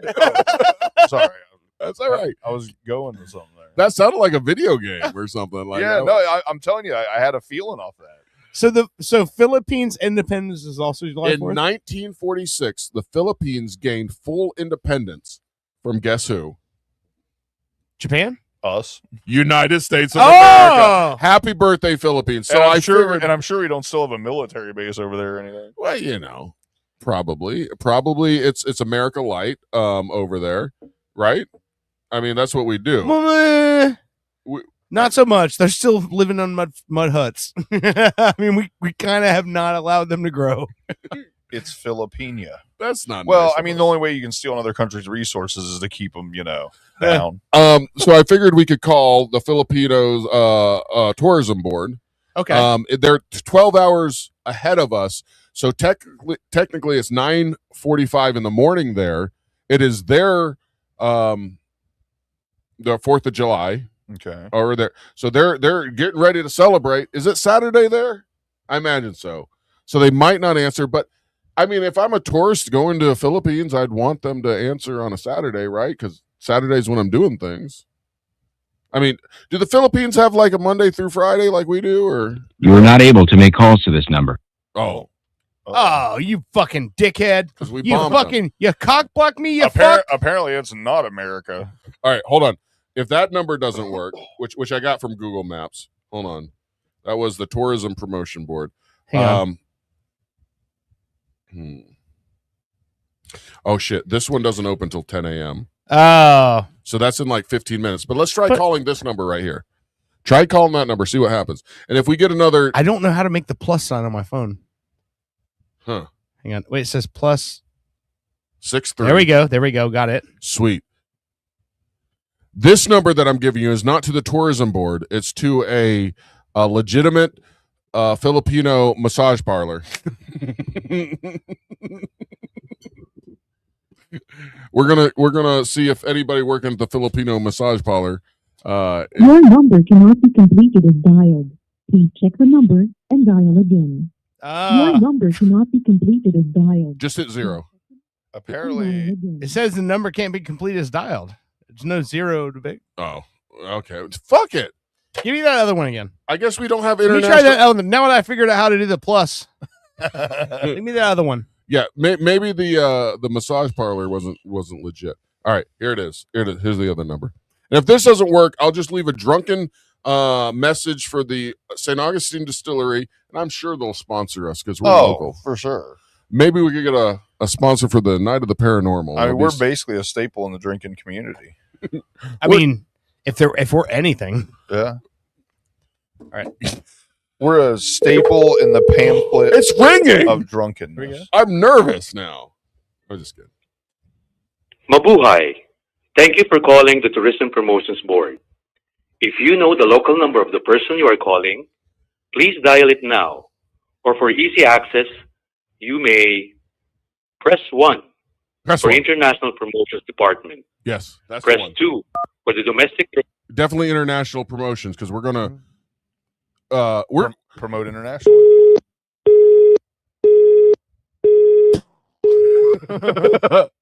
I'm gonna. It hung up on me. Oh, okay. Well, they didn't need to hear from me. I was gonna say you're welcome for your independence from America. That probably wouldn't have went over so well. All right, we'll forget. When we come back, we'll call the Orlando Distillery or not The St. Augustine. I'm in Orlando. Okay.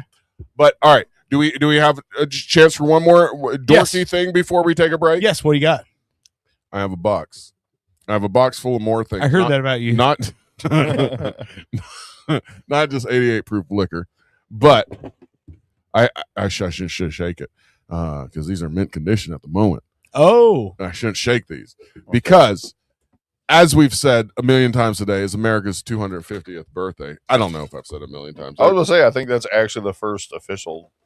It's kind of weird because I see a lot of celebration stuff about it, but then like.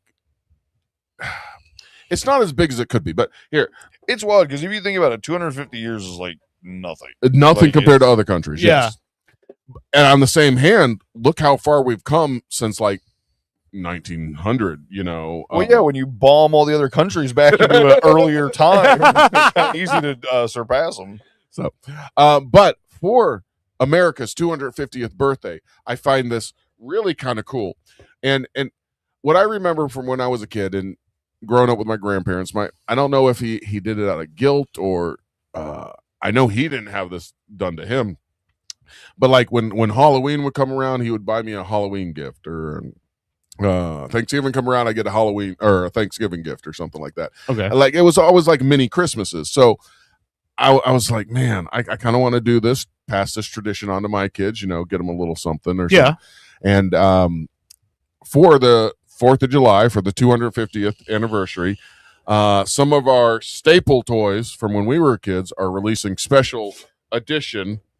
Here we go. Here's Transformers releasing a special War Eagle Transformer that transforms into the fucking eagle. Shit. Wait a minute, there's a Transformer called War Eagle? It's special here. It's Don't special. throw it. It's specially made for the 250. But look at that.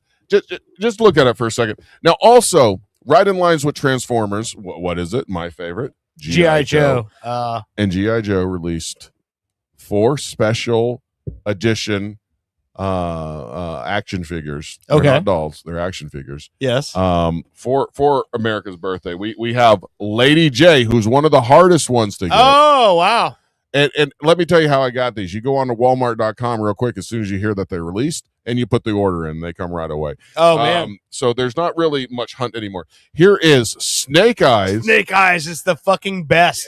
And they come with the special, like, star for them to stand on. Oh, Okay. wow. A little standy. Yep. These are already, how much would, like when I was a kid, I used to go to football games with my grandfather. And they're like $3. And I would bet him. I would go, I bet the Buccaneers will lose. And he was like, all right.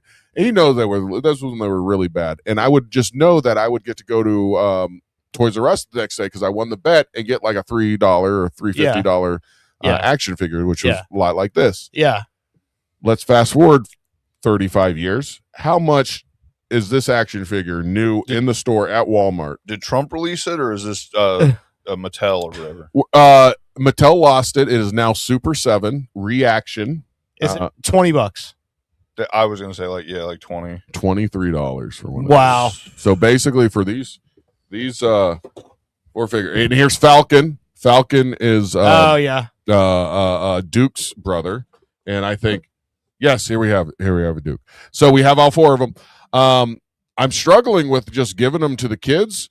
No, don't give those to the kids. Well, I mean, that's what the whole 4th of July thing was for, is to give them a little gift. And let's be those real. need to stay in the car. Yeah, let's be real. You can buy them the cheapest, shittiest versions of one of those, and they'll have just. Why would you give them the special edition? Think about it. Okay, look, I got another way of it to look at it. Would you not be denying future nerds possibly getting a hold of some good quality stuff in the future just by giving it to kids now to ruin? To give it to kids to enjoy for a few minutes, yes. I don't know. I hear No, what you're saying. no, I'm serious. I hear what you're like, there's saying. only so much when it comes to like limited edition stuff. Well, yeah, that's like, true. Like Zach, he's going to Vegas, and in the Fallout series of games, there's one called Fallout New Vegas. Yeah.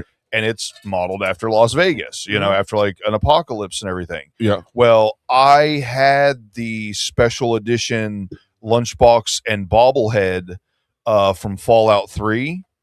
And so he's going to go to Vegas, and he asked if he could borrow the bobblehead to go to different locations in Las Vegas. Oh, that's from Fallout New Vegas, and he's going to take the Fallout 3 bobblehead with him to. He was telling me that apparently that bobblehead and lunchbox is worth about $300 now. Oh, yeah. That's fucking great. Here's what's funny to me is when I see these G.I. Joe characters now, I just remember when I was a kid, they have a screw in the back of them. Yeah.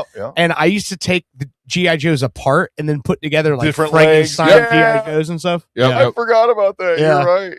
They have the little O-ring thing. Yeah. Take a look at that thing. Yeah. Take a look at this. Now you see it's red, white, and blue. It's Transformers. Yeah. You see stars. Yeah. You see American kind of like looking stuff. Yeah. Do you see anywhere on there that it says "Happy Birthday, America"? No, and I also Happy Birthday 250. Yeah, no, and you also don't see an American flag actually. Nothing. Really. Yeah. It is totally weird. I bought these because they're hot right now. That's why. It also says down here, it says made in China. Made in China. No, it doesn't. It says made in China. Yeah. China. Is that why? Is China like they won't put like American like No, because I'm sure that our American flag stuff in the past has been made by China. I don't feel like that. Oh, I'm sure, yeah. Oh, this one says made in Vietnam. Oh, wow. I guarantee you most American flags are probably made in China. Yeah. Not anymore. No. That was like one of Trump's like things. He Yeah. passed a law like when he first came in that And I'm sure that's the way it is now. any American flag has to come from American person or something like that. But anyway, I just thought that was weird. No, that's cool though. No, what's cool to me is like when you see like because here's the thing: those action figures have literally not changed since we were a kid. Yeah. I looked at that in the box. I'm like, that's exactly what they looked like when we were kids. I do remember them being larger. Well, you know what I mean, like, not for real, but Yeah. you would think, because you were small. they felt that way. Yeah. I'm not talking about the big. Do you remember that one GI? There's one GI Joe character, and I remember it was like everybody wanted the one that changed colors. Zartan? Yes, he turned like blue when you left him out in the sun. Yep. And I remember I left mine out in the sun way too long because I forgot about him. And when I came out, that motherfucker was so blue, he looked like fucking Superman's hair. You look like Yondu. Yeah, he he got baked like a motherfucker. I remember I took it inside and was like, oh, this guy's fucked now. He's ruined. No, he went back to the same color. I did that to a lizard I had once. I felt terrible. Oh, man. I was like, is this another story I probably should go for it. Okay, so I'm making this up. This definitely didn't happen.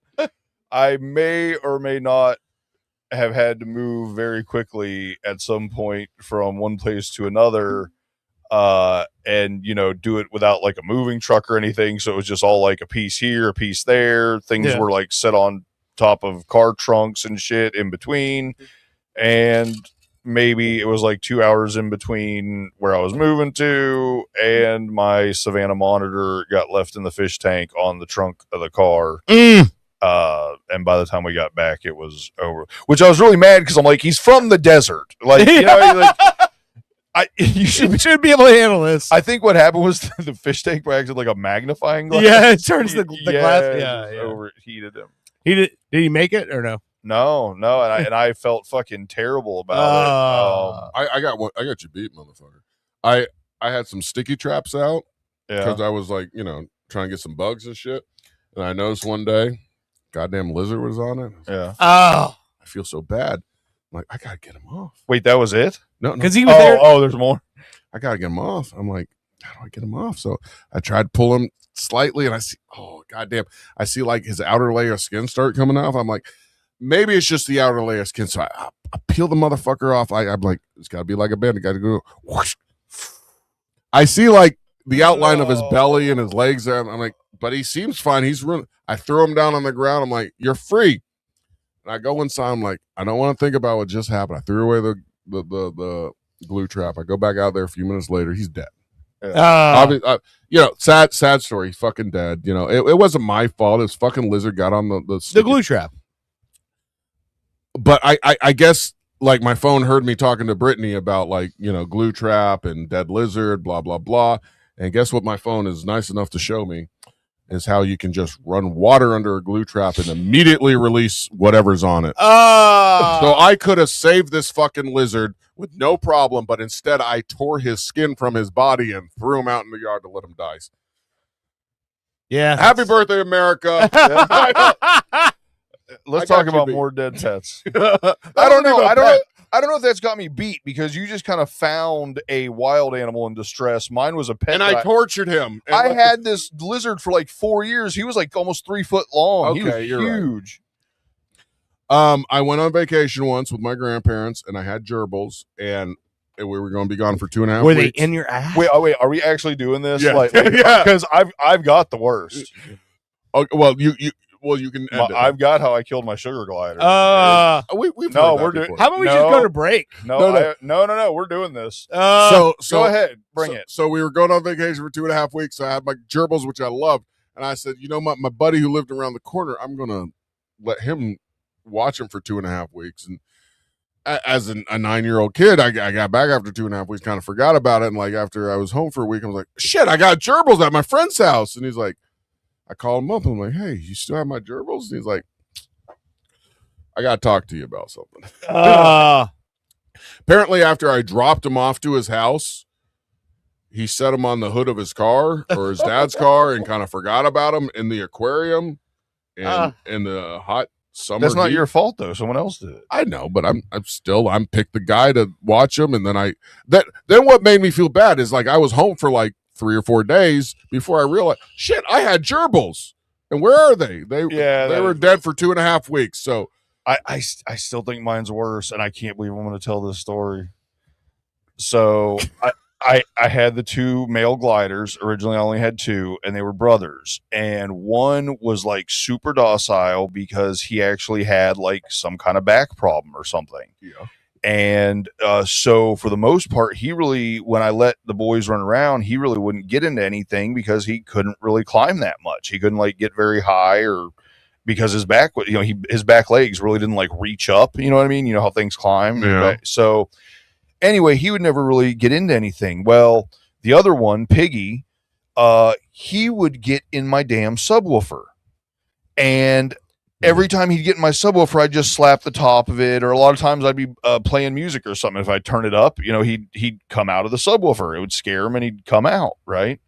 Well, one day, I can't find Rue, and Piggy's running around, and I'm playing a game, but I turned everything off, and I'm just listening, and I hear it, and he's in the subwoofer. Okay, so I'm like, well, shit, I want to get him out of there, but I don't really know how to get him out because Piggy would always just go in and come right out. Okay. By the way, I used to keep a rolled up shirt shoved in the port because so they wouldn't go in there. The day before this happened, I either watched a movie or was playing music really loud, and it blew the shirt out. This is a 12-inch subwoofer with a 400-watt amp on it. We're not talking about Dirt Nose. It's over here. I forgot. But no, we're talking about a Klipsch fucking 12-inch subwoofer with a 400-watt amp that's plugged into the wall, which is 120. And I was like, well, I know how I'll get him out of there. I'll just walk over to this wall. I was playing the second God of War, or the one with the kid where he's got the kid. Yeah. It's like the fourth one. I walk over to a rock and I start beating on the rock to create bass to get him to come out. And all of a sudden my subwoofer goes, and I heard no more noise, and I freaked the fuck out. And I'm like, I pull the subwoofer out and I unplug it, and I'm looking in the hole, and I can't see him because, of course, the port is on the top of a square, the back of a square.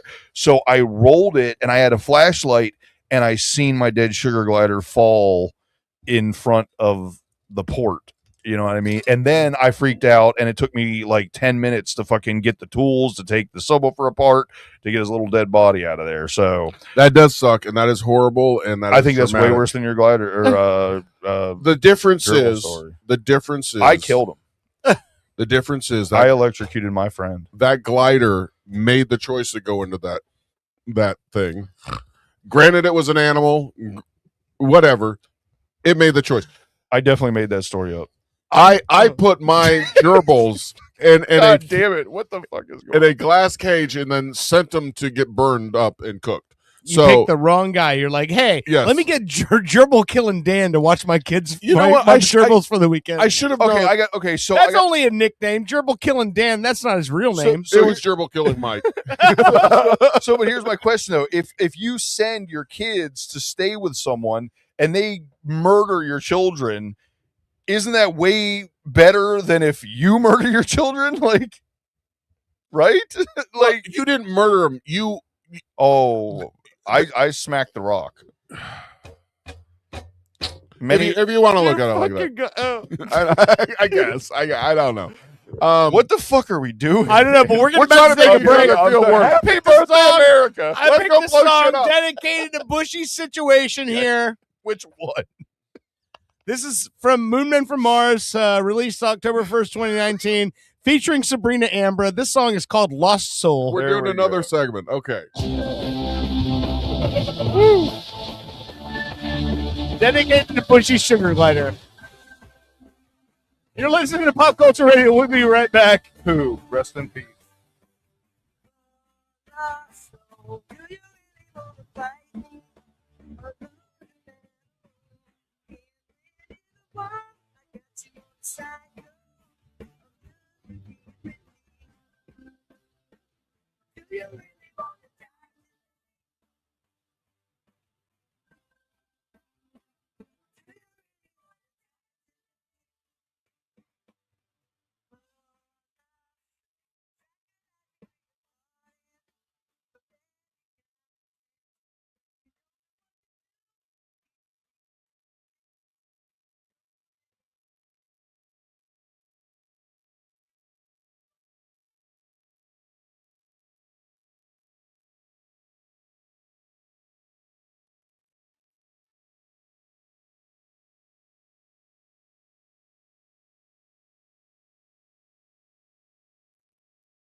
After being laid off, attorney Crab Newberg was able to recover $2.1 million from me. Thank you, Mr. Newberg. You're welcome, Joe. I was honored to recover $2.1 million for Joe after he was fired from his job, and I'd be willing to help you too. I've graduated from an accredited law school and passed an intensive examination in the state of Florida. No one has the right to treat you like dirt, but if they do, I will make them pay. Simply go to askthecrab.com and see what Crab Newberg can do for you. Do you like pudding? I mean, really like pudding? Have we got the palace for you? Built on repurposed Native American lands, Pudding Palace boasts the most name brands and well-known traditional gelatins from every country on Earth. Our Yelp reviewers speak for themselves. What about you there in the sweatpants? My mom drops me off like twice a week. It's awesome. I'm 45. And what about you, little lady? I came here looking for love. I found pudding. Hey, buddy, what's your favorite part of the Pudding Palace? Sneeze guards. Talk about elegance. I felt like I was in an actual palace. All right, I see a bit of a line. Good. Okay, getting kind of busy here. Let's just go and see what's going on around the corner over here. And hey, sweetheart, what do you think of Pudding Palace? I never knew pudding could be so fancy. Well, there you go. As you can see, we got nothing but satisfied customers here at the Pudding Palace. And my check was for Nope, $65? nope.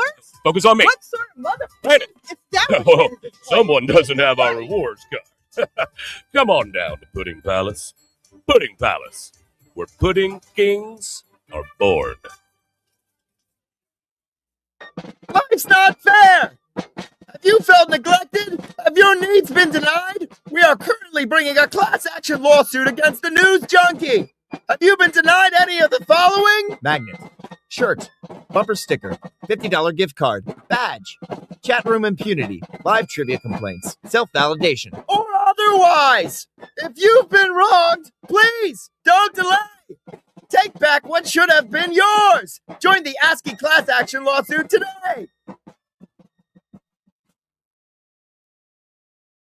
I'm Julian Assange, owner of Julian Assange's Sausage House, located at Flat 3B in the Embassy of Ecuador in London. If you can't get enough of hundreds of thousands of leaked emails about banal topics of insignificance, at least fill up on me sausage. And for dessert, enjoy a conspiracy in 3 delicious flavors. Crooked Clinton coconut, don't deport me bro mango, and Hacker's surprise. No surprise here. It's criminally good. Haha. Julian Assange's Sausage House in the Embassy of Ecuador in London. Help pay for me cost of living. Free sausage to Swedes. Builder's Blocks! Hey, I'm Shay, owner of Builder's Blocks. We get it. January? New Year's resolutions? No one has time for that. Right now at Builder's Blocks with a Z, Central Florida's most ripped gym, we pay you. We literally will pay you and you won't have to work. It's simple. Join and bring 2 friends. Sound easy? It is. We'll even pay you more if those friends bring friends. Stay swole with the pros. Only at Builder's Blocks. Discounts of pre-approved groups of 5 or more. For centuries, humans have pondered their place in the cosmos, waiting for proof of alien life. Until now. Wow. Are you watching this? Incredible. Incredible.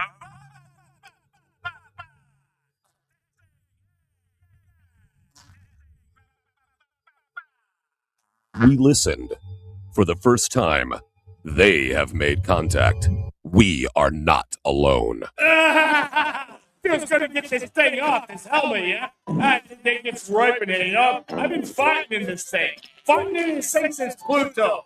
You know what it smells like? Fighting in this thing, it's just recycling in my helmet here. Feel good. But were we ready? Now leaving the European Union, that makes 12. Oh, the humanity. Hey, come here, pull my finger. Come on, pull my finger. I'm cooking up some hot chili here. Come here, come on, pull my finger. I got a hot one in the tube. Come on, pull it. Hey, Mr. President. Can humanity survive? He can't be intelligent life. Had we built that damned wall. Tune in to Fartificial Intelligence, only on Orlando's Super TV 3. Every year, people spend thousands of dollars on pedigreed show-quality dogs. Fancy, right? Now look at your own dog. I'll wait. Feeling like the dollar value of your beloved pooch might be a little lacking? Hi, I'm Charlie Sousa. With my patented formula for canine restoration, my team and I flipped over 800 dogs last year alone. And this year, we hope to double, triple, or even quadruple the value of your domesticated best friend. Paid $100 for your chihuahua at a rescue shelter? We'll take that little shaky son of a bitch and duct tape a spoiler to his hiney, increasing downforce and road traction. Bingo, bango, bongo. That mutt is easily worth his weight in pewter commemorative figurines. It's as easy as that. Has Rex's eyesight started to fail in his twilight years? My system will teach you to prop him up in front of a piano while wearing sunglasses as we pipe in the music of a beloved king of blind piano, Ray Charles. Rex's net worth has just increased by 11%. It's just that easy. Flip That Dog LLC is the only solution you'll need for all your dog estimates, restoration, and reappraisals. Hire us today or buy my new book, Life's a Bitch, and Now I'm Rich, by Charles Sousa. Call now. Don't spend money on your pooch. Make it. Flip that dog. Woo! Coming soon to the parking lot of a mid-level amphitheater near you, it's the Out of Touch Music Festival. Do you like spending the entire day in the hot sun thinking, oh yeah, I remember them. They toured for over 30 years, and now you'll wait over 30 minutes to hear that one song. They couldn't replicate their initial success, but they didn't break up. Each act guaranteed to have at least one original member. The Out of Touch Music Festival. It's not that new music is bad or you're too old. It's both.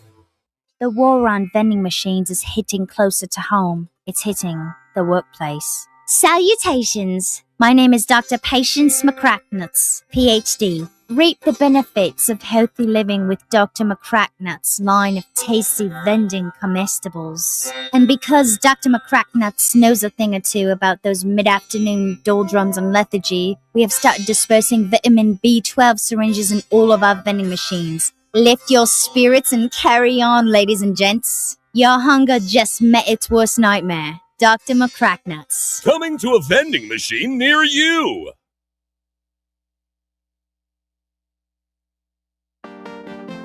From PP Boy Records, the 28th installment of the #1 compilation, bringing your favorite songs from the early 21st century. Now that's what I call dubstep. Featuring artists like DJ Schmutz, Duckhead, 28 Punch Monkey, and Andy Templeton. For example, who could forget this ditty? Of course, this heartwarming toe tapper. You remember dancing with your best girl to this one? It's a blast from the past, from your bar mitzvah. Nothing says mazel tov quite like this.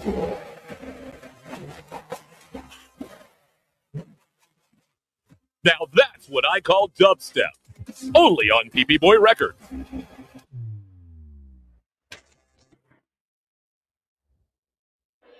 If you think having fun at the sports game is sitting on your hands, you need to call me, Jake Berman. Hi, I'm Jake Berman, and I've been getting under the skin of professional ball players the world over for decades. And now, I want to teach you how to heckle like the pros. Cheering on your home team away from home? Hey, do they just breed losers here? It's like this place is a toilet bowl. Or trying to impress a date? Stop. You are so fat. You're such a loser. God, I don't know why they even pay you. Don't call. I'm Jake Berman, and the next time you go to the ballpark, you'll be that guy. Call 415-239-9-878-61515. Again, that's 415-239-9-878-61515. Jake Berman, 415-239-9-878-61515. I want you to be that guy. 415-239-9-878-61515.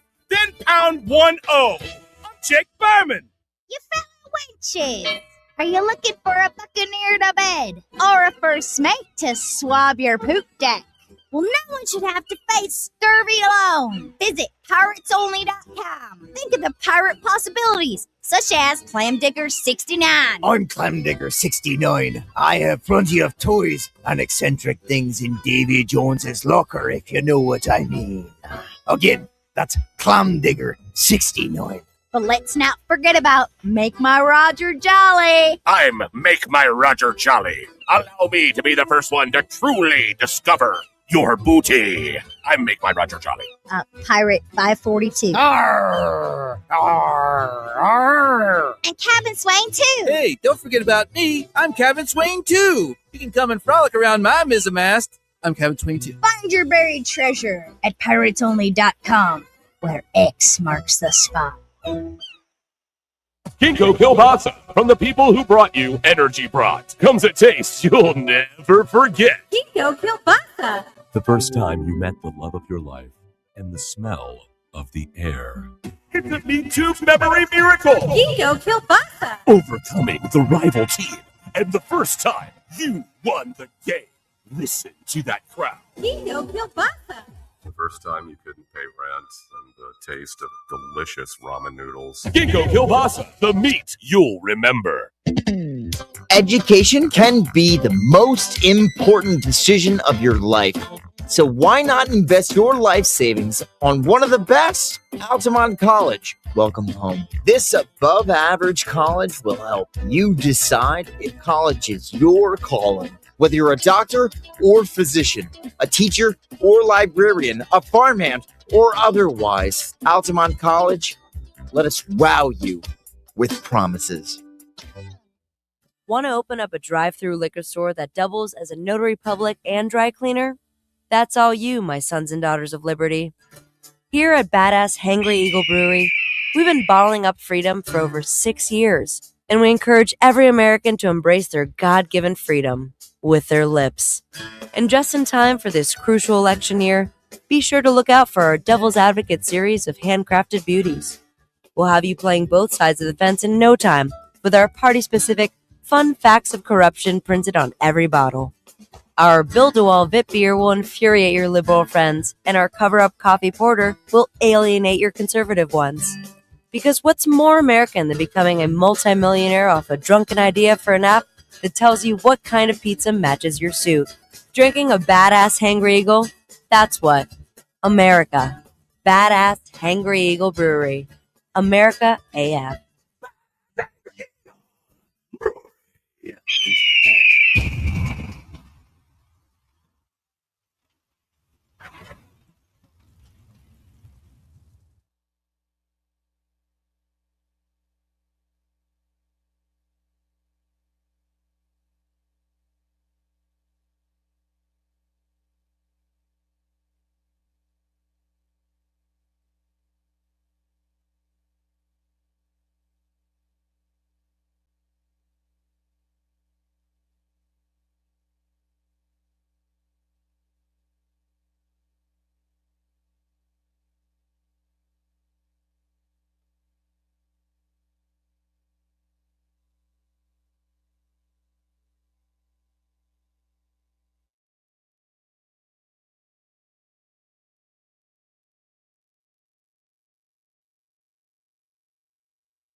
Badass Hangry Eagle Brewery.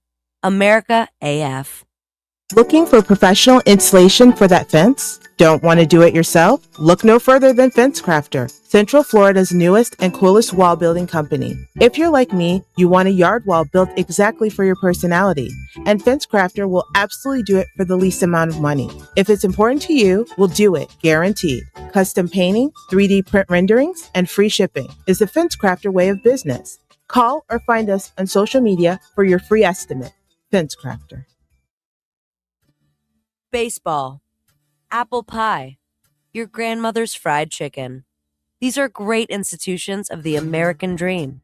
And let us not forget another icon of the greatest country on earth, a German-style Mexican imitation lager. Now that's America. Here at Badass Hangry Eagle Brewery, We've been bottling up freedom for over 6 years, and we encourage every American to embrace their God-given freedom with their lips. Want to work as a pedicab driver and play Pokemon Go all day while enjoying one of our Imperial Cuck Stouts? The badass Hangry Eagle says, "You do you, brah brah." Literally, we trained one. It says that. America. Badass Hangry Eagle Brewery. America AF.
Yesterday's realities are today's fantasies.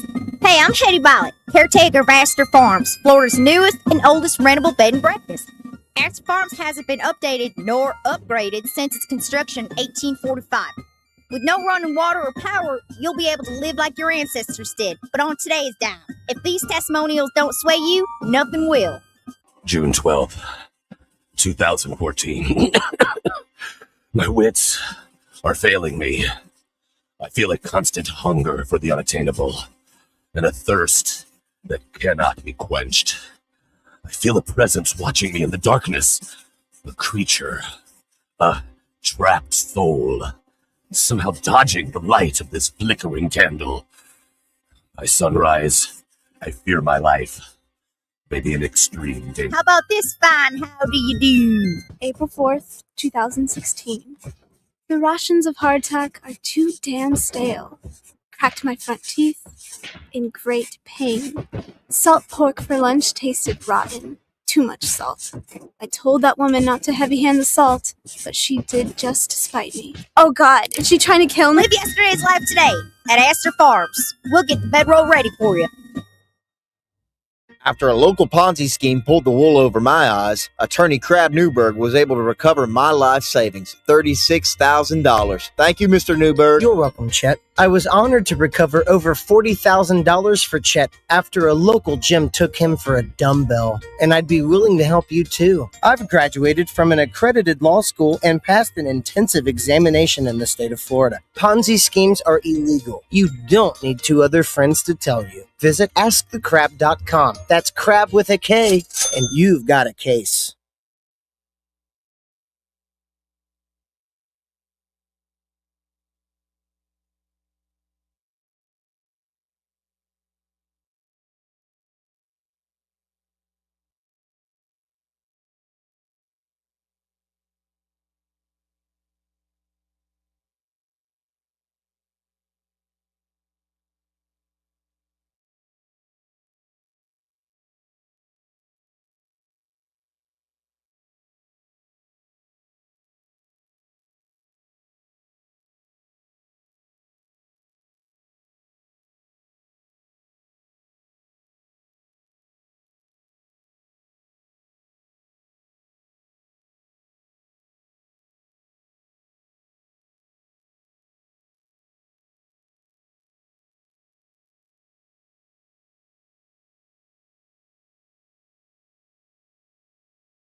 After spilling a hot beverage on my pants, Attorney Crab Newberg was able to recover $14,000 for me. Thank you, Mr. Newberg.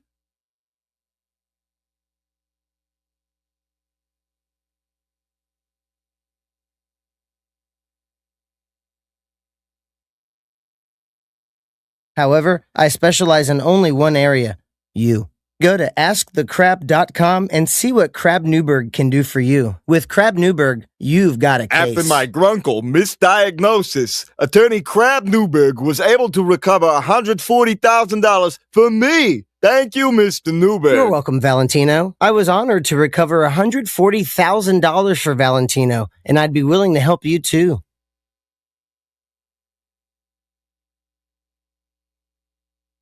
Grunkle is a very serious congenital condition. If you've been misdiagnosed, go to askthecrab.com.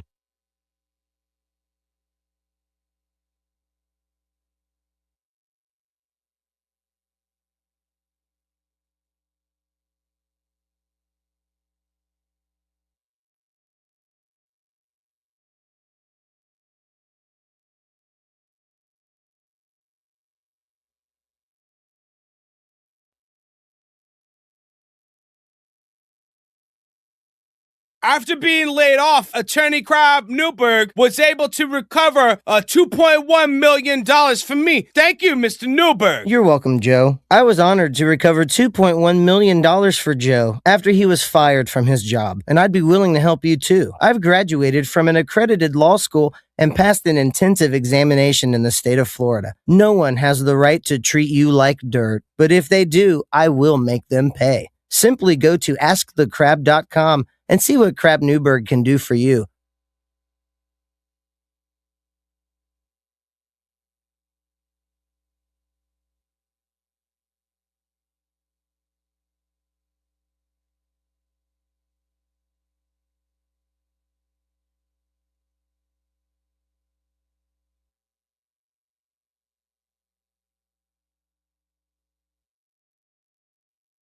After my illiteracy prevented me from reading the slippery when wet sign, Attorney Crab Newberg was able to recover me $50,000. Thanks, Mr. Newberg. It's been called this year's sleeper hit.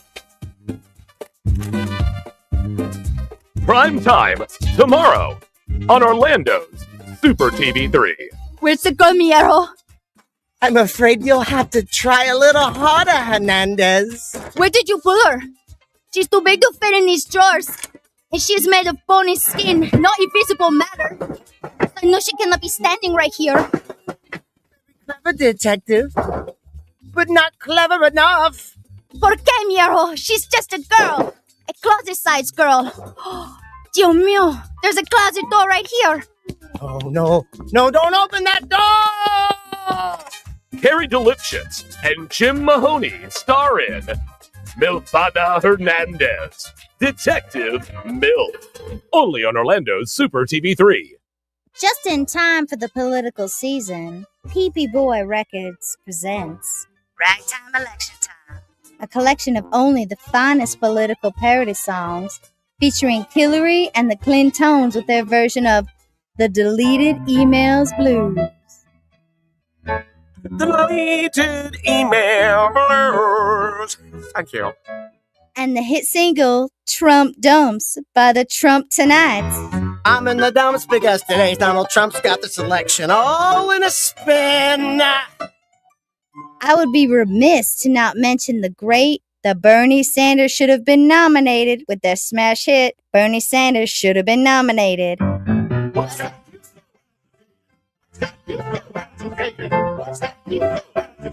Bernie Sanders should have been nominated. Ragtime Election Time, only on PP Boy Records. Get political with funny. Hurricane, but her won't on my watch. I'm pilot Anthony Migliardio, founder of the only socially funded company that destroys hurricanes. Each year, hurricanes obliterate lives, property, and taxpayers' money. But I can solve this problem. Her won't stops any hurricane in any error-prone computer projection by detonating one simple, safe-tested nuclear bomb in the very center of the eye of the storm. Sound risky? After serving despite a dishonorable discharge, I've managed to sneak out with this bad boy. That's the sound of a 40-year-old floppy disk loaded with top secret codes. Stop listening to phony pseudoscientists of climate change and let's take back our planet. Only with Hurlwon't. Mr. Migliario will neither confirm nor deny the possession of top secret nuclear codes. Hurlwon't. Patent pending, not endorsed by the Better Business Bureau. Mr. Migliario pleads the fifth. You've seen the phenomenon of making a murderer. Now it's time to go a bit deeper. Super TV3 now brings you Making a Shoplifter, the documentary tale of a man accused of an unspeakable crime. Hey, hon. I'm sad. Oh, yeah? Oh, You know, just try to think of the good times, huh? it's been 56 minutes. I still have to pee. Oh. Yeah, they let me go once. I've had a great pop since then.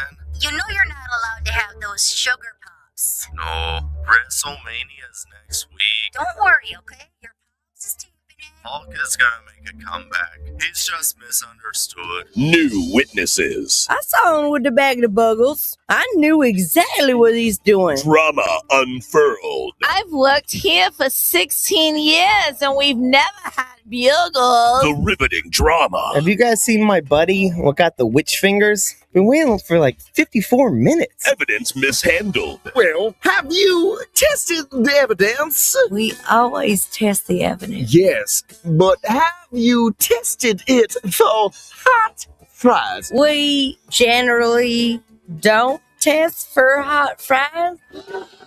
I plead the fifth. Making a Shoplifter. Only on Super TV3. Have you ever been hungry? Boy knows I have. And sometimes you just don't know where to go.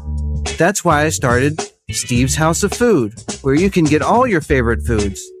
Located in my house, Steve's House of Food has all your favorite foods like chicken, nacho, beef, bean, beets, bread, pan-seared foie gras with a Merlot reduction served on polenta, and snacks. Steve's House of Food, where your favorite foods are now also my favorite foods as well. Please come to my house. Please. Tonight on Orlando's Super TV3. From the producers of Naked and Enlightened, we bring you the social experiment of the century, Pop Swap. Who's got the TV? Who's got the batteries for the remote? That is the remote for the Himalayan salt rock lamp. Salt rock? What the hell we is don't that? have a TV in No here. TV. Yes, we have a TV. I worked 30 years for we have a Get TV. in tune with, the root chakra. I got my chakras. My doctor prescribes them. Rhonda, you're talking nonsense. Actually, I have an Earth name, and Your that what is name? Rabbit Fox. The what? Watch what happens when millennials meet their new grandpas. I'm so hungry. This sandwich bread tastes like fried bread. Grandpa, what are you doing? Put it down. That's not your food. That's my food. It's gluten-free. Yeah? Do you know what a gluten is? Yeah, I know what gluten's are. I'm gluten-free. You damn right you're gluten-free, 'cause me and all of my friends, we stopped the gluten. You didn't. Sure I did. No, you didn't. Mm-hmm. No, you didn't. Yeah? You did not. The glutens, they were coming out of the woodworks. They were Tommy, and Tommy was from Kansas City. So we called him KC. Right behind me was Tex. He was from Baltimore. So there we were. When Generation Y mingles with Generation what? All right, see you in a week, Pops. Huh? No, not you. Hey, you dollface. Hey, you get your mangy Boy. mitts off of my granddaughter. You're not my granddaughter. Don't you tell me what to do. Shut up. Damaging me emotionally. Who? The greatest generation in human history faces their greatest challenge. Pop Swap, only on Orlando's Super TV3.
Straight right, straight left, what's right, more and more of what I can do. Oh, I say 24/7 every which way.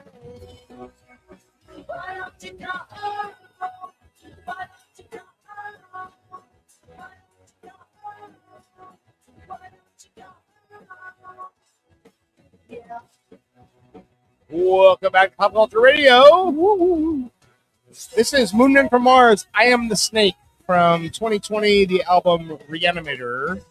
It's the last Moon Men from Mars album recorded during the right before the pandemic, released during the pandemic, and no shows to promote the album. Yeah,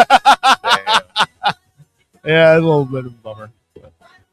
It is what it is. Bummer. Speaking of which, last night was a big night for our Post Records fam because Luscious Lisa opened for the Soap Girls at Will's Pub. Hell yeah. Soap Girls are a indie punk sort of outfit. They're fucking awesome. I will let me pull up a little clip of Soap Girls so you can get it.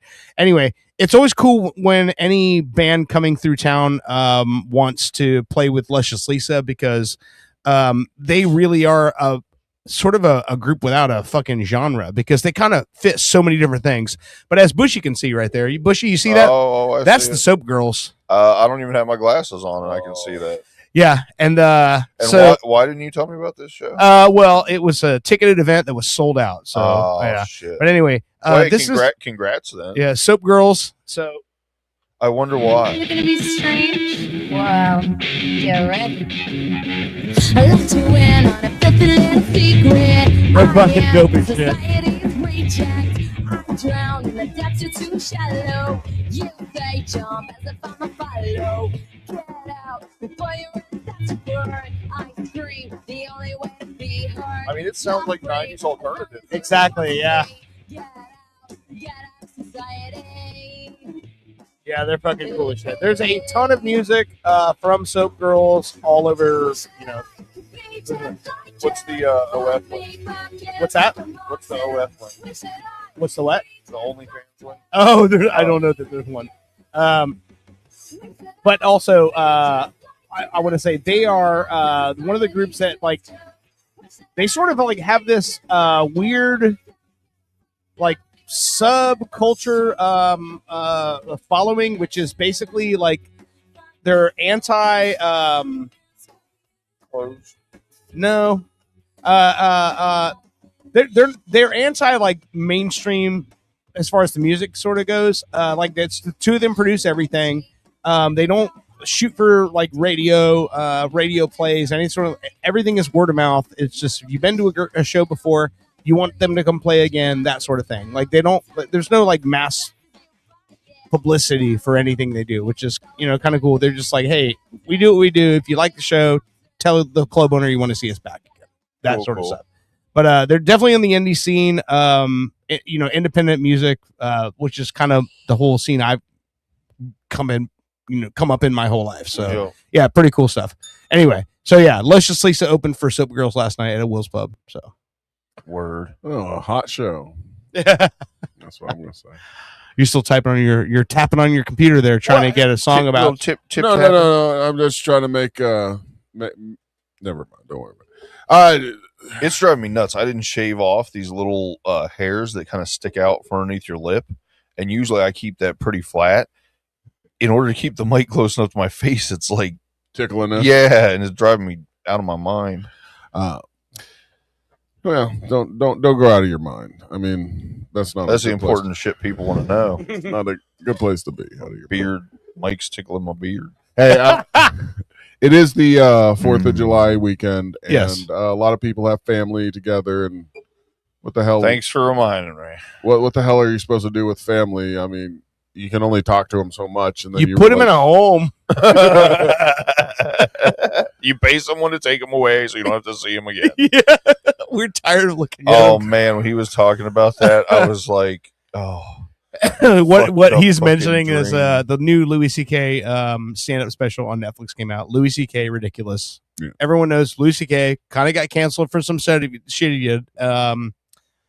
This special doesn't have anything to do with that. This is just Louis C.K. jokes doing stand-up comedy, and it's really fucking good. Watch it with your family. Well, little known fact: jacking off in front of people doesn't make you less funny, right? Right? Like it's not like you come in front of somebody and then you have less talent.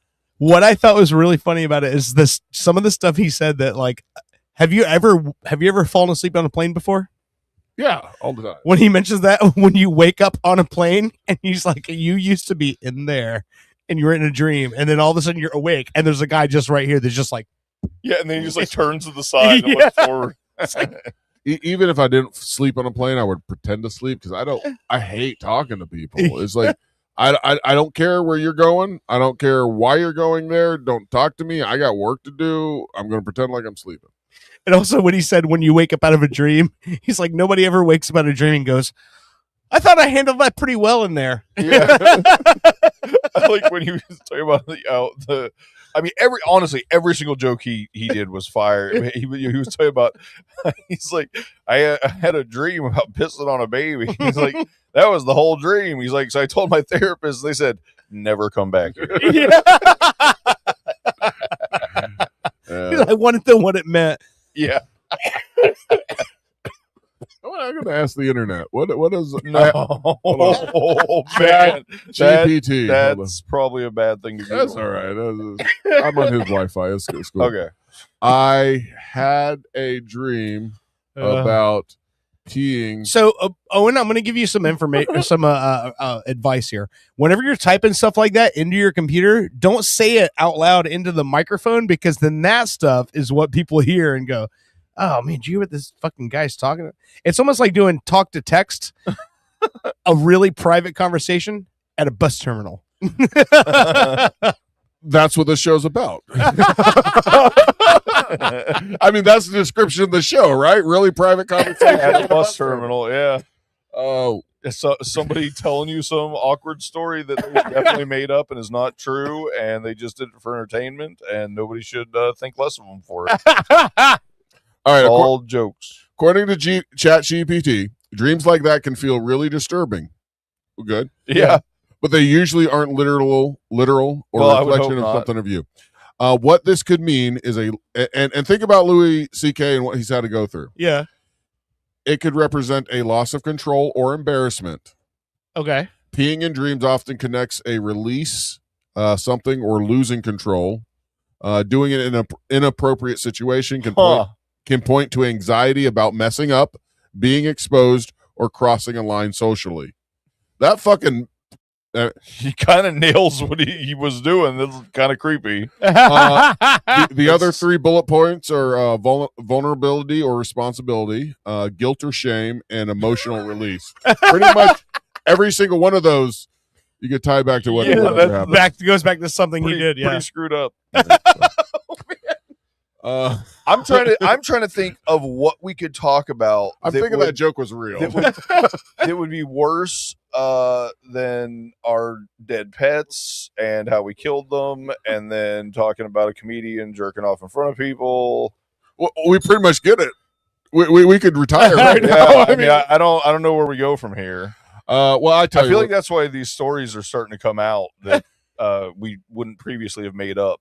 But now we're making them up because we have to push the envelope and go further. No, we don't. Each show. Here we go. I tell you where we go from here. We're going to we don't push the envelope anymore. We just shove it straight up our ass. Shove the envelope up your ass and break off the knob. Like I said, you probably we don't push the envelope. We open it and snort the cocaine out of it. Yeah. You have cocaine in yours? I have anthrax. Fucking rocks. Okay. My envelope is Anthrax and Public Enemy. You open the letter and you hear music. All right. a lot of us have family in town or whatever. It's 4th of July, summer, the middle of the summer. Let's get together and watch things explode. Great. But you're going to be bored with your family. I know it, because there's only you lived your life to get away from them, and now every holiday you have to spend it with them. It's fucking You weird. make it sound so magical. When I was 18 and it was legal for me to get the fuck out of where I grew up, I was gone, and it just drove me crazy that, okay, I escaped, but why do I have to keep going back? Why do you have to keep coming in? Anyway, so there are things you want to do to kill the time until they finally leave. And what better way to do that on the 4th of July than watch movies? American movies. Okay. And I had like 3 movies that I jotted down, which were like, one of which I was watching before I left and came here, and there's 2 other ones. So my top America, like, I'm going to watch American movies. It makes me feel American, happy to be America. Okay. Number 3 would be Jaws. Okay. Jaws takes place 4th of July. 4th of July movie. Okay. People getting eaten by sharks. That's great. But 4th of July movie. All right. And Okay. they get their independence from the fucking shark. So Okay. sure, we'll go with that. There's explosions. Okay. Yes. Second movie in my top 3 is, of course, Independence Day. It's not just America getting their independence from the aliens. The whole world got together, and on July 4th, whatever date that was, they defeated the aliens. Right. Hell yeah. Okay. And my final one, my favorite, probably American movie, which I guess really didn't happen on the 4th of July and has nothing to do with the 4th of July, but it's Armageddon, because that's when America got together and said, I know this is going to destroy the world, but America, we're going to get some, maybe not the brightest people in the world, but they know how to drill in a goddamn rock, and we're going to send them into space. They're going to blow something up. They're going to save the world. And goddamn, It almost feels like the government owns movie studios and produces propagandic type cinema in order to push their agenda. Possibly. About how awesome we are. Well, don't look at what we're doing. Do you have Bushy? Do you have if someone to say, what are your Bushy, top 3? What's the best American movie ever? What would you say? Top Gun. Top Gun. That's a good one. Okay. I literally just it popped in my head. Like, Which one? The new one or the old one? So I actually didn't think the new one was people really hyped up the new one to me. 2 people like Maverick. that I trust their opinion really hyped it up, and I think maybe they overdid it because the newer one I didn't think was as good as the first one. Okay. I did like it. I thought it was a good movie. I didn't reach the level of that. I think it was a combination of nostalgia for the first one. Danger Zone was like one of my favorite fucking songs ever. It was one of the first tapes I ever owned. You know what I mean? It was Kenny Loggins. Yeah. And so I kind of had a connection. Whenever I wanted to feel cool, I'd fucking pop in the tape on the Sony Walkman and hop on the Mongoose and fucking Danger Zone that shit. Fuck yeah. Okay. So that's that, and the combination of it being overhyped is why I'd probably pick the first one. This whole time I'm talking, I'm trying to think of actually like my answer. Yeah. What about you, Dirt? Any? The number one that pops up in my head is Forrest Gump. Forrest Gump, that's a good one. And the reason why I think is because the Forrest Gump is like it's almost an anthology of the American condition. Yeah. It shows a guy coming up, not really, a guy picked to succeeds against all odds, and also goes through like all of the different things that happened in culture at that time. He kind of like weaves in and out of like almost everything that is America. Yeah. Oh, I'm changing mine to True Lies. True Lies? Okay, that's it. Why is that? I just liked it. It has a helicopter. There's jets and shit. And Jamie Lee Curtis? Schwarzenegger's in it. Yeah. According to Rotten Tomatoes, he's as American as it gets, even though he's not American. According it wasn't. Rotten Tomatoes, they list Forrest Gump as number 41 in the top movies for No, really? No, Oh, I actually thought that was a great answer. Yeah, me too. And you're right; it like hits all the different like big historical events for the most part. Your movie Top Gun, number 54 on the list. Okay. So it's even further down? Yeah. So what does Rotten Tomatoes say is number one? I'll get there. National Treasure, which was a good one, still 55 on the list, way down there, you know. Patriot, number 53. I'm not going to go through all of them. Wait a minute. You talking about Mel Gibson Patriot? Yep. Yeah. That should be higher. 53. I would think too, but it has a 62. They're going off their percentage. 62 tomato percentage. 81% with the popcorn bucket. Whatever. Okay. That's yeah. I don't understand. I don't know what that means. Yeah. Then we go. Sandlot, believe it or not, is on the list as number 51. We go with the kids. Okay. Back in the day. You're still in the 50s. I was going to right say, now. work your way up here, buddy. Let's Jump come 10. down. Yeah. I'm Coming to America, number 48. These are ones I would think would be higher. Okay. Let's get to the top and find out. I'm like I said, Forrest one. How about start at number 10 and go forward, and let's see what the top 10 are. But hold on, American number Tail. 114. Remember American Tail? Yeah. 39 on the list. All right, I'm Fievel. My favorite, like I said, and Independence Day was number 2 on my list. 37 on their fucking list. Okay. Is Rocky on there? Yes, I did see Rocky. Hold on, I'll get to That it. is a good one. A League of Their Own, 29. I'm going up. JFK, 26. Where was Rocky? What about that new A-Team movie? That was pretty good. I haven't seen it. I haven't seen it. Apollo 13, number 14 on the list. Perpetually 13 for sure. Rocky, number 12 on the list. Okay. That's pretty good. All right, I'll go through. I like that we're just going to keep guessing back and forth and try to get the highest. Hidden Figures, number 11. I'll go through the next. Okay, 10. that's a good one. Number 10 on the list, Saving Private Ryan. God damn it. When you were just talking about it before you even asked, I thought about Saving Private Ryan, and then when you came to me, I forgot, and so I just said Top That Gun. has a 94% tomato rating. That's a great fucking movie. Number 9. I just didn't think it was a 4th of July movie. No, I think it's just America in general, like American culture. Okay. Yeah. Number 9 is Glory. Well, I don't really remember that. Patton's got to be up there, I don't know right? Glory. Yeah. Glory synopsis. Following the Battle of Antietam, sorry, it's a battle. What about Fury? War no, movie. that's not. Number 8 is All the President's Men. Okay. No, number 7, The Right Stuff. 96%. What? The Right Stuff. Would they go into the space? I don't. You don't remember that one? I don't know. From 1983. It's a good Okay. movie. Space movie. I like space stuff. Number 6, Clint Eastwood in The Line of Fire. The Line of Fire. Okay. Number 5, Argo. Argo. Okay. That's Tehran and Iran. Okay, Ben right. Affleck. Yeah, it's a spy movie. It's a true life story about guys who were in the behind the scenes trying to negotiate the hostage release. Okay. Oh, the ones that pretended to be movie makers and shit. Yeah. Okay. Yeah. All right, and we're on number 4 is Top Gun Maverick.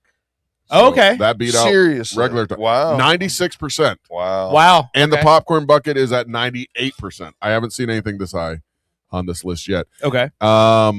Number 3, Mr. Smith Goes to Washington, 1939. That's the John. I'm sorry. Jimmy Stewart. Yep. Oh my god. Okay. James Stewart winds up. Yep. Yep. So that's a Jesus. By the way, that's one of those movies that don't watch that when it's late at night and you think you might fall asleep, because that's one you want to kind of watch. See when everything. because basically that is probably the. So he decides he doesn't like something that's happening. He decides to go to Washington to try to change it.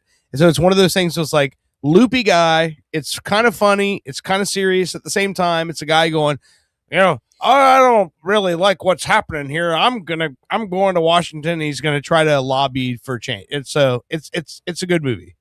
Yeah, I mean, it has 97 tomatoes and 94 popcorn, so that's pretty high. Yeah.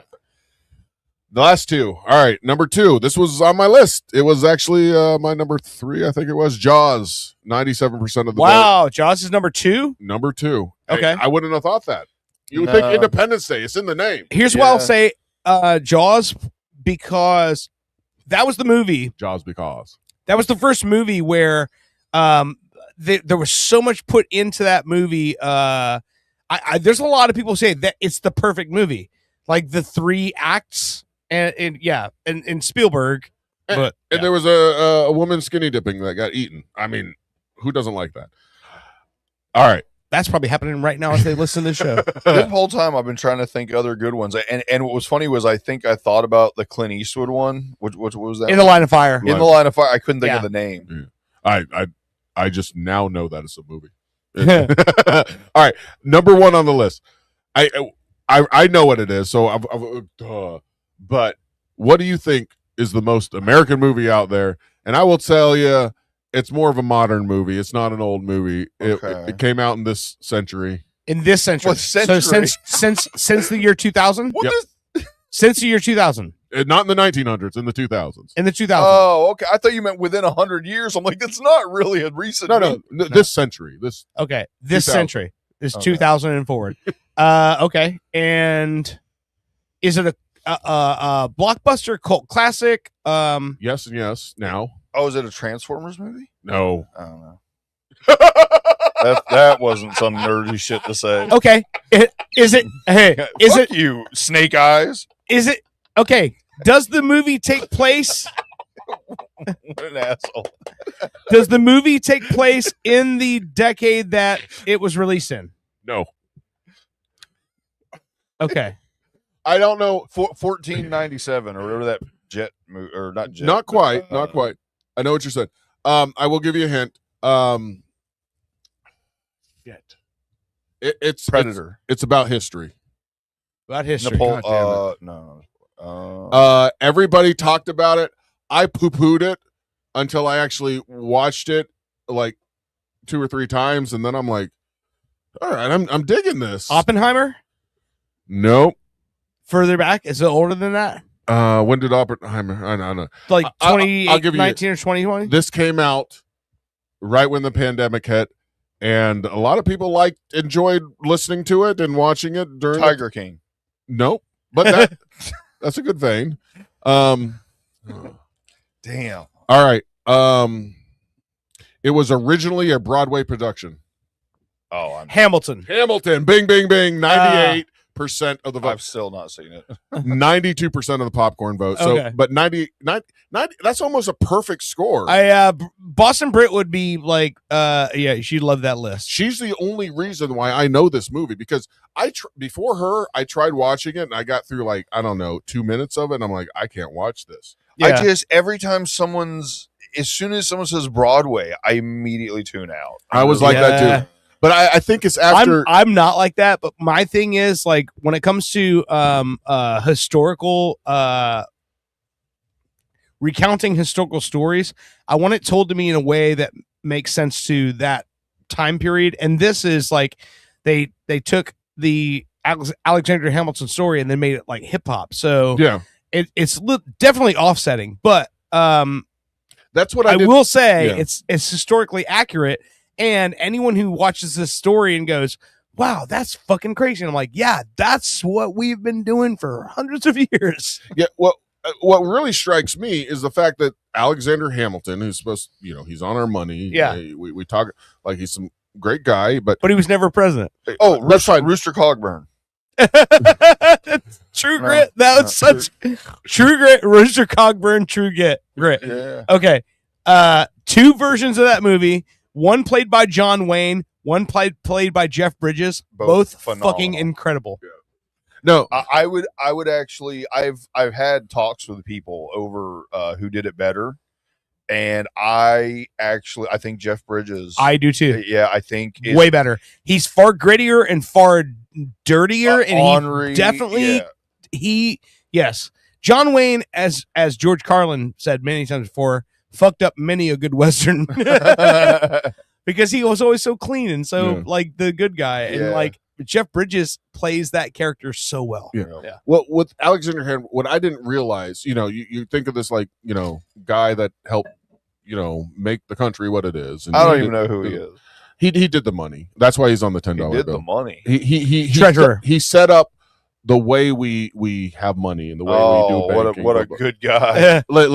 So before that, what did we do? Just get shit for free out of the land? Trade shells. Yeah. So I want to trade shells. I have 2 leaves in a shell. Can I please have that taco? You're going to see my dick as soon as I trade them to you, but no. Well, no fluid. Well, if I see it, there's going to be fluid.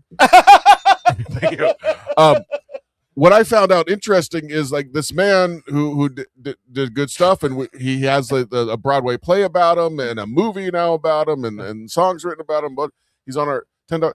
He married a woman just because she was pretty much rich, but really was into her sister. And as he was married to this one, he fucked the sister too. And it was an open relationship, and like he wasn't shy about it, and he was banging both sisters, and he was happy about it. And I mean, welcome to American history. I mean, wouldn't you be? I wasn't taught that in elementary school. When I was going to all these people that like signed the Declaration, had a part in the history, never once did they say, "Oh, by the way, the guy on your $10 bill, he was banging his wife's sister at the same guess time." what? They're never going to teach you anything that is towards being a free spirit and doing what you want. That's never going to be taught. I'll take it a step further than that. So, as somebody who has studied American history extensively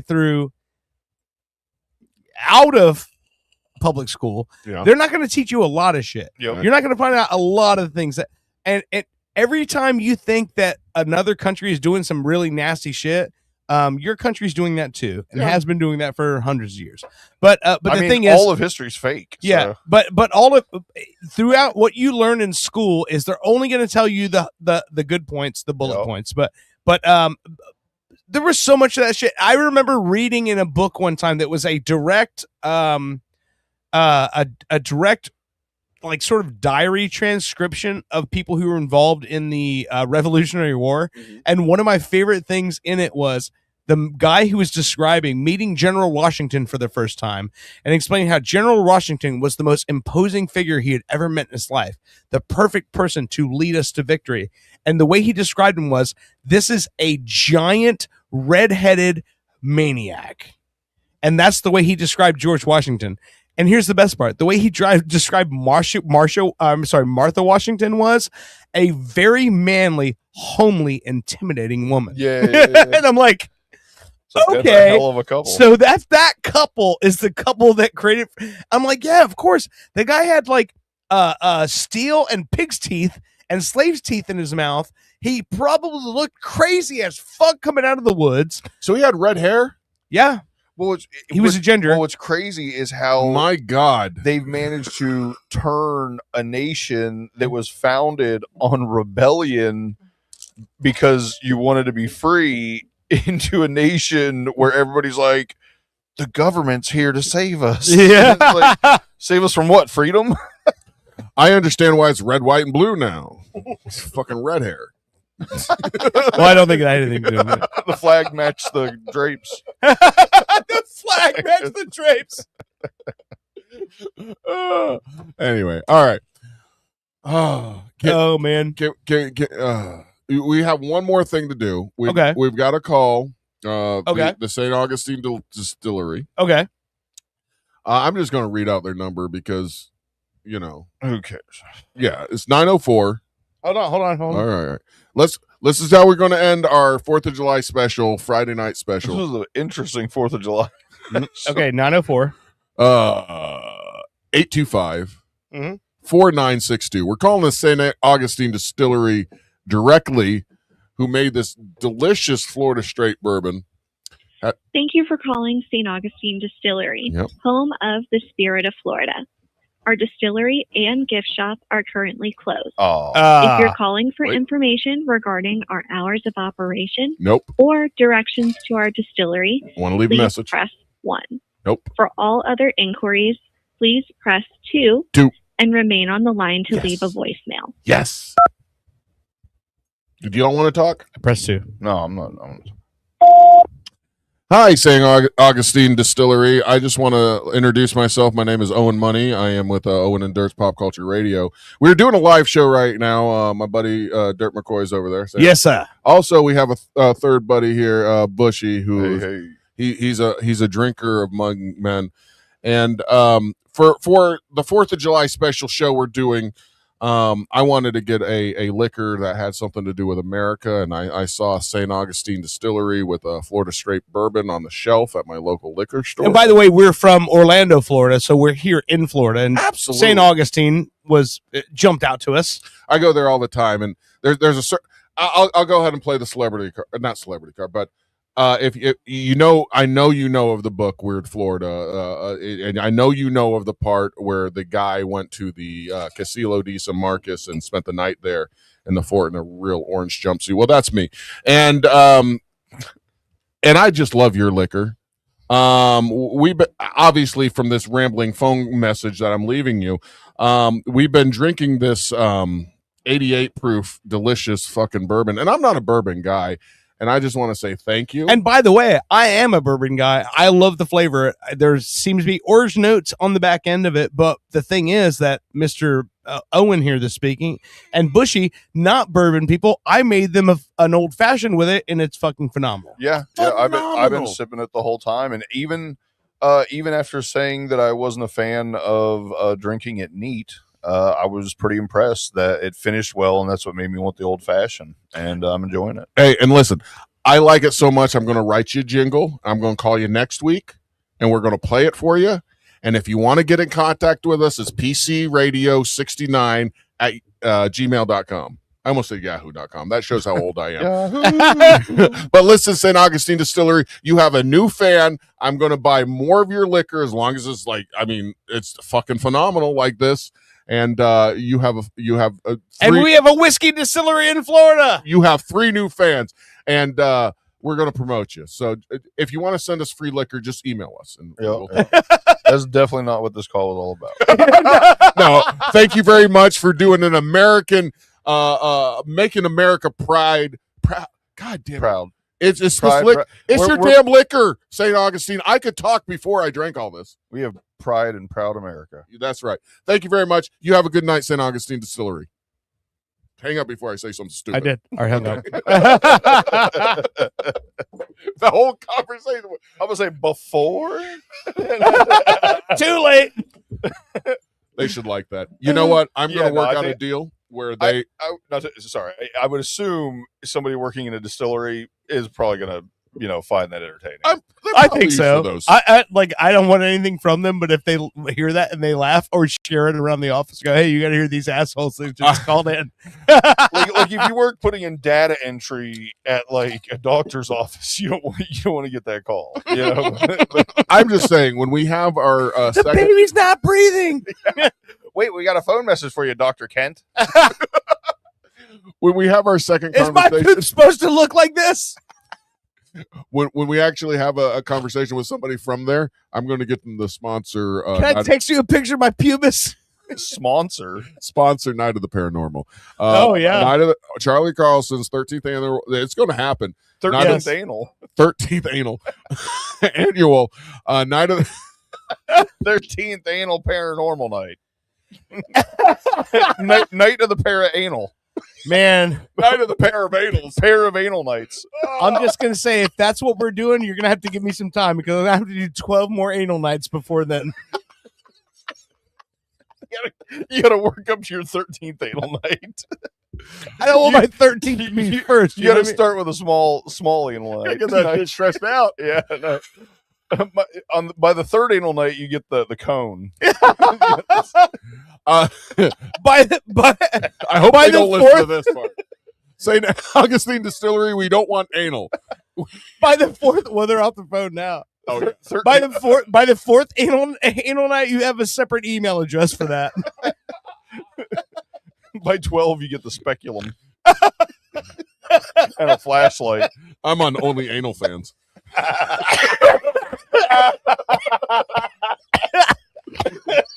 But I swear, I'm going to speak it into existence, even though it's a drunken existence. I want St. Augustine Distillery to somehow sponsor Night of the Paranormal. So that'd we'll be have fucking some free awesome. liquor Yeah. up and where we're doing it. I'm not going to give it out yet, but I'm going to get a couple more things set in stone, and we have big plans for this Halloween. So if you're just jumping on the bandwagon now, welcome. Get ready for anal.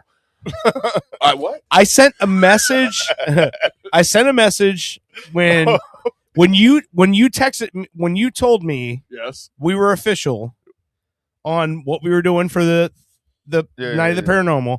I sent a text message and I just got back the O face, and the next message was, "Dude, This is going to be fucking sick.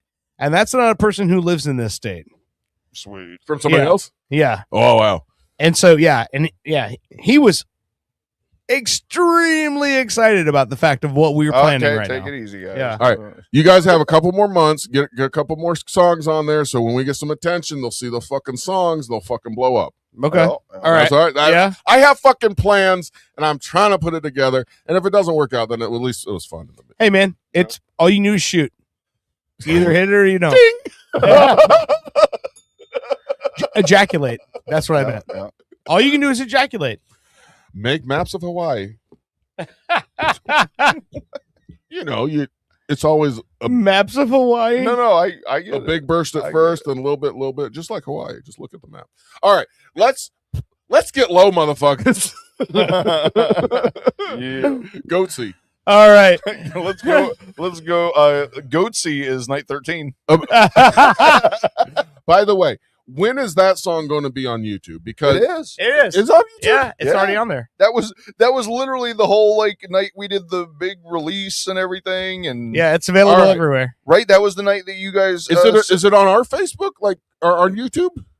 No, not on ours. Okay. No, it's a naturally distributed song, so it has its own. So when you go on YouTube and you look for music, you just type in. I literally typed it in and it came up immediately. All right. So, okay, I didn't know that because the kids love the song, and when I put like, I'll go to our playlist, our like Owen Dirt pop culture music, whatever. Yeah. And I'll play them. They love dancing, and I can only play it on Spotify because I didn't realize it no, was. it's on YouTube. Okay, Same way. all right, Same all way. right. It's so YouTube is now the same kind of distributed platform as Spotify is. Get low, go see. Hold on. I think I might have typed in "White Baby" as well. All right, I'll figure it out later. I'll send it to you. Okay, send me the link because, like I said, when the kids, there's a couple songs. Like there's a song "In Hell I'll Be in Good Company," which they fucking love. It's like snapping country song. There's a couple songs that they love. Okay. They love the Spider-Man song. Yeah. Actually, they like the Yoo-Hoo song too. That we. Oh man. Well, it's funny. Zach's not on Facebook, so even when I had it early on in Messenger and I sent it to people, I couldn't send it to him. So when I finally got the YouTube, I sent it to him. And then he forgot to fucking tell me what he thought about it. So it was like a week or two later. I'm like, hey, what'd you think about the song?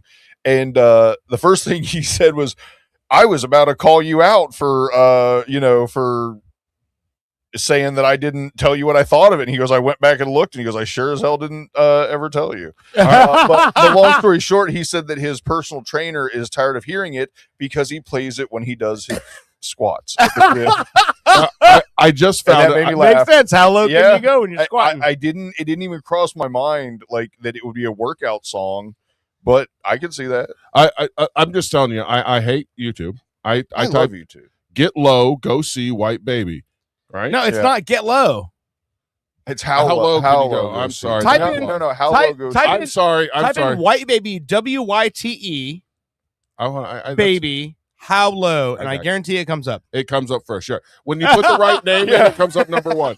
When I wrote Get Low, Well, I like the fact that I didn't know to You correct didn't you. know to No, correct I God damn it. Yeah, when you write the wrong name, it comes in like seventh. I'm like, this should be number one. And then, yeah, put the right name in, God damn it. All right. But hey, now you can have it. And honestly, I think it was already like 64 views or something on YouTube, which I ain't mad at that. I mean, I'll 15 say this. of them's me. So YouTube is not a huge We're at platform 70. for audio music because it's a lot of people are listening to like either like Tidal or Apple Music or Spotify or things like that when they're just listening to music. I guess. So your numbers on YouTube are not indicative of who's listening. So Okay. No, what I was going to say is like the kids they go, play Bushy song. Jackson loves fucking Bushy song. And when I play it in the car, he makes sure he tells his brother and sister, this is Bushy. They have no fucking clue. Right. And so when I'm playing,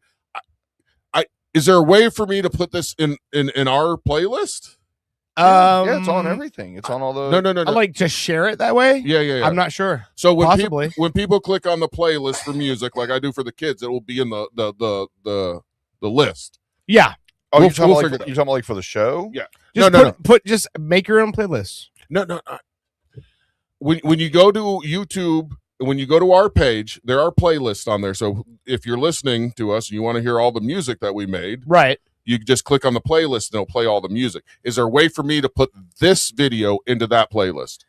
I don't know. All right, I'll figure it out. That's You're what I'm speaking saying. Russian right now. All right. No problem. No. I know what he's saying. There's a playlist for our show. Yeah. For all the music. Yes. Well, I've made a couple playlists. I can send you the audio file, and you can make your own video and put it in there if you want. I would do the same thing. I would just have the video or the picture. Yeah, that's possible. Okay. Okay. I can do that. Yeah, I'm fine with whatever you guys want to do. Yeah. Like I said, just if you guys make something, put it all in one spot so people just click there. But that's not possible because we are a YouTube platform, and audio distribution when you're on a record label is a totally separate thing. You know what I mean? So it's like it's cataloged the same way as like, you know, Bruce Springsteen has music that he puts out, but if he had a YouTube channel where he was doing a podcast, those songs wouldn't be on his YouTube channel with his podcast. Yeah, you know what I mean? got you. And we're up to 225 subscribers now. I just want to tell you that. All right. Yeah, we're doing Well, I pretty ran out good. of money to get extra burner phones, but somebody just posted what the seal really says on stop spoiling it for everybody. Let them find it out on their own. God damn it. The what really says? The seal pushed me yesterday. Somebody posted what it really says. Stop spoiling it for everybody. Anyway, all right. I don't have anything else. I want to go to Taco Bell. Let's do it. In the middle of the party. You're listening to Pop Culture Radio. We will see you again next week. This is a song you listen to on a boat.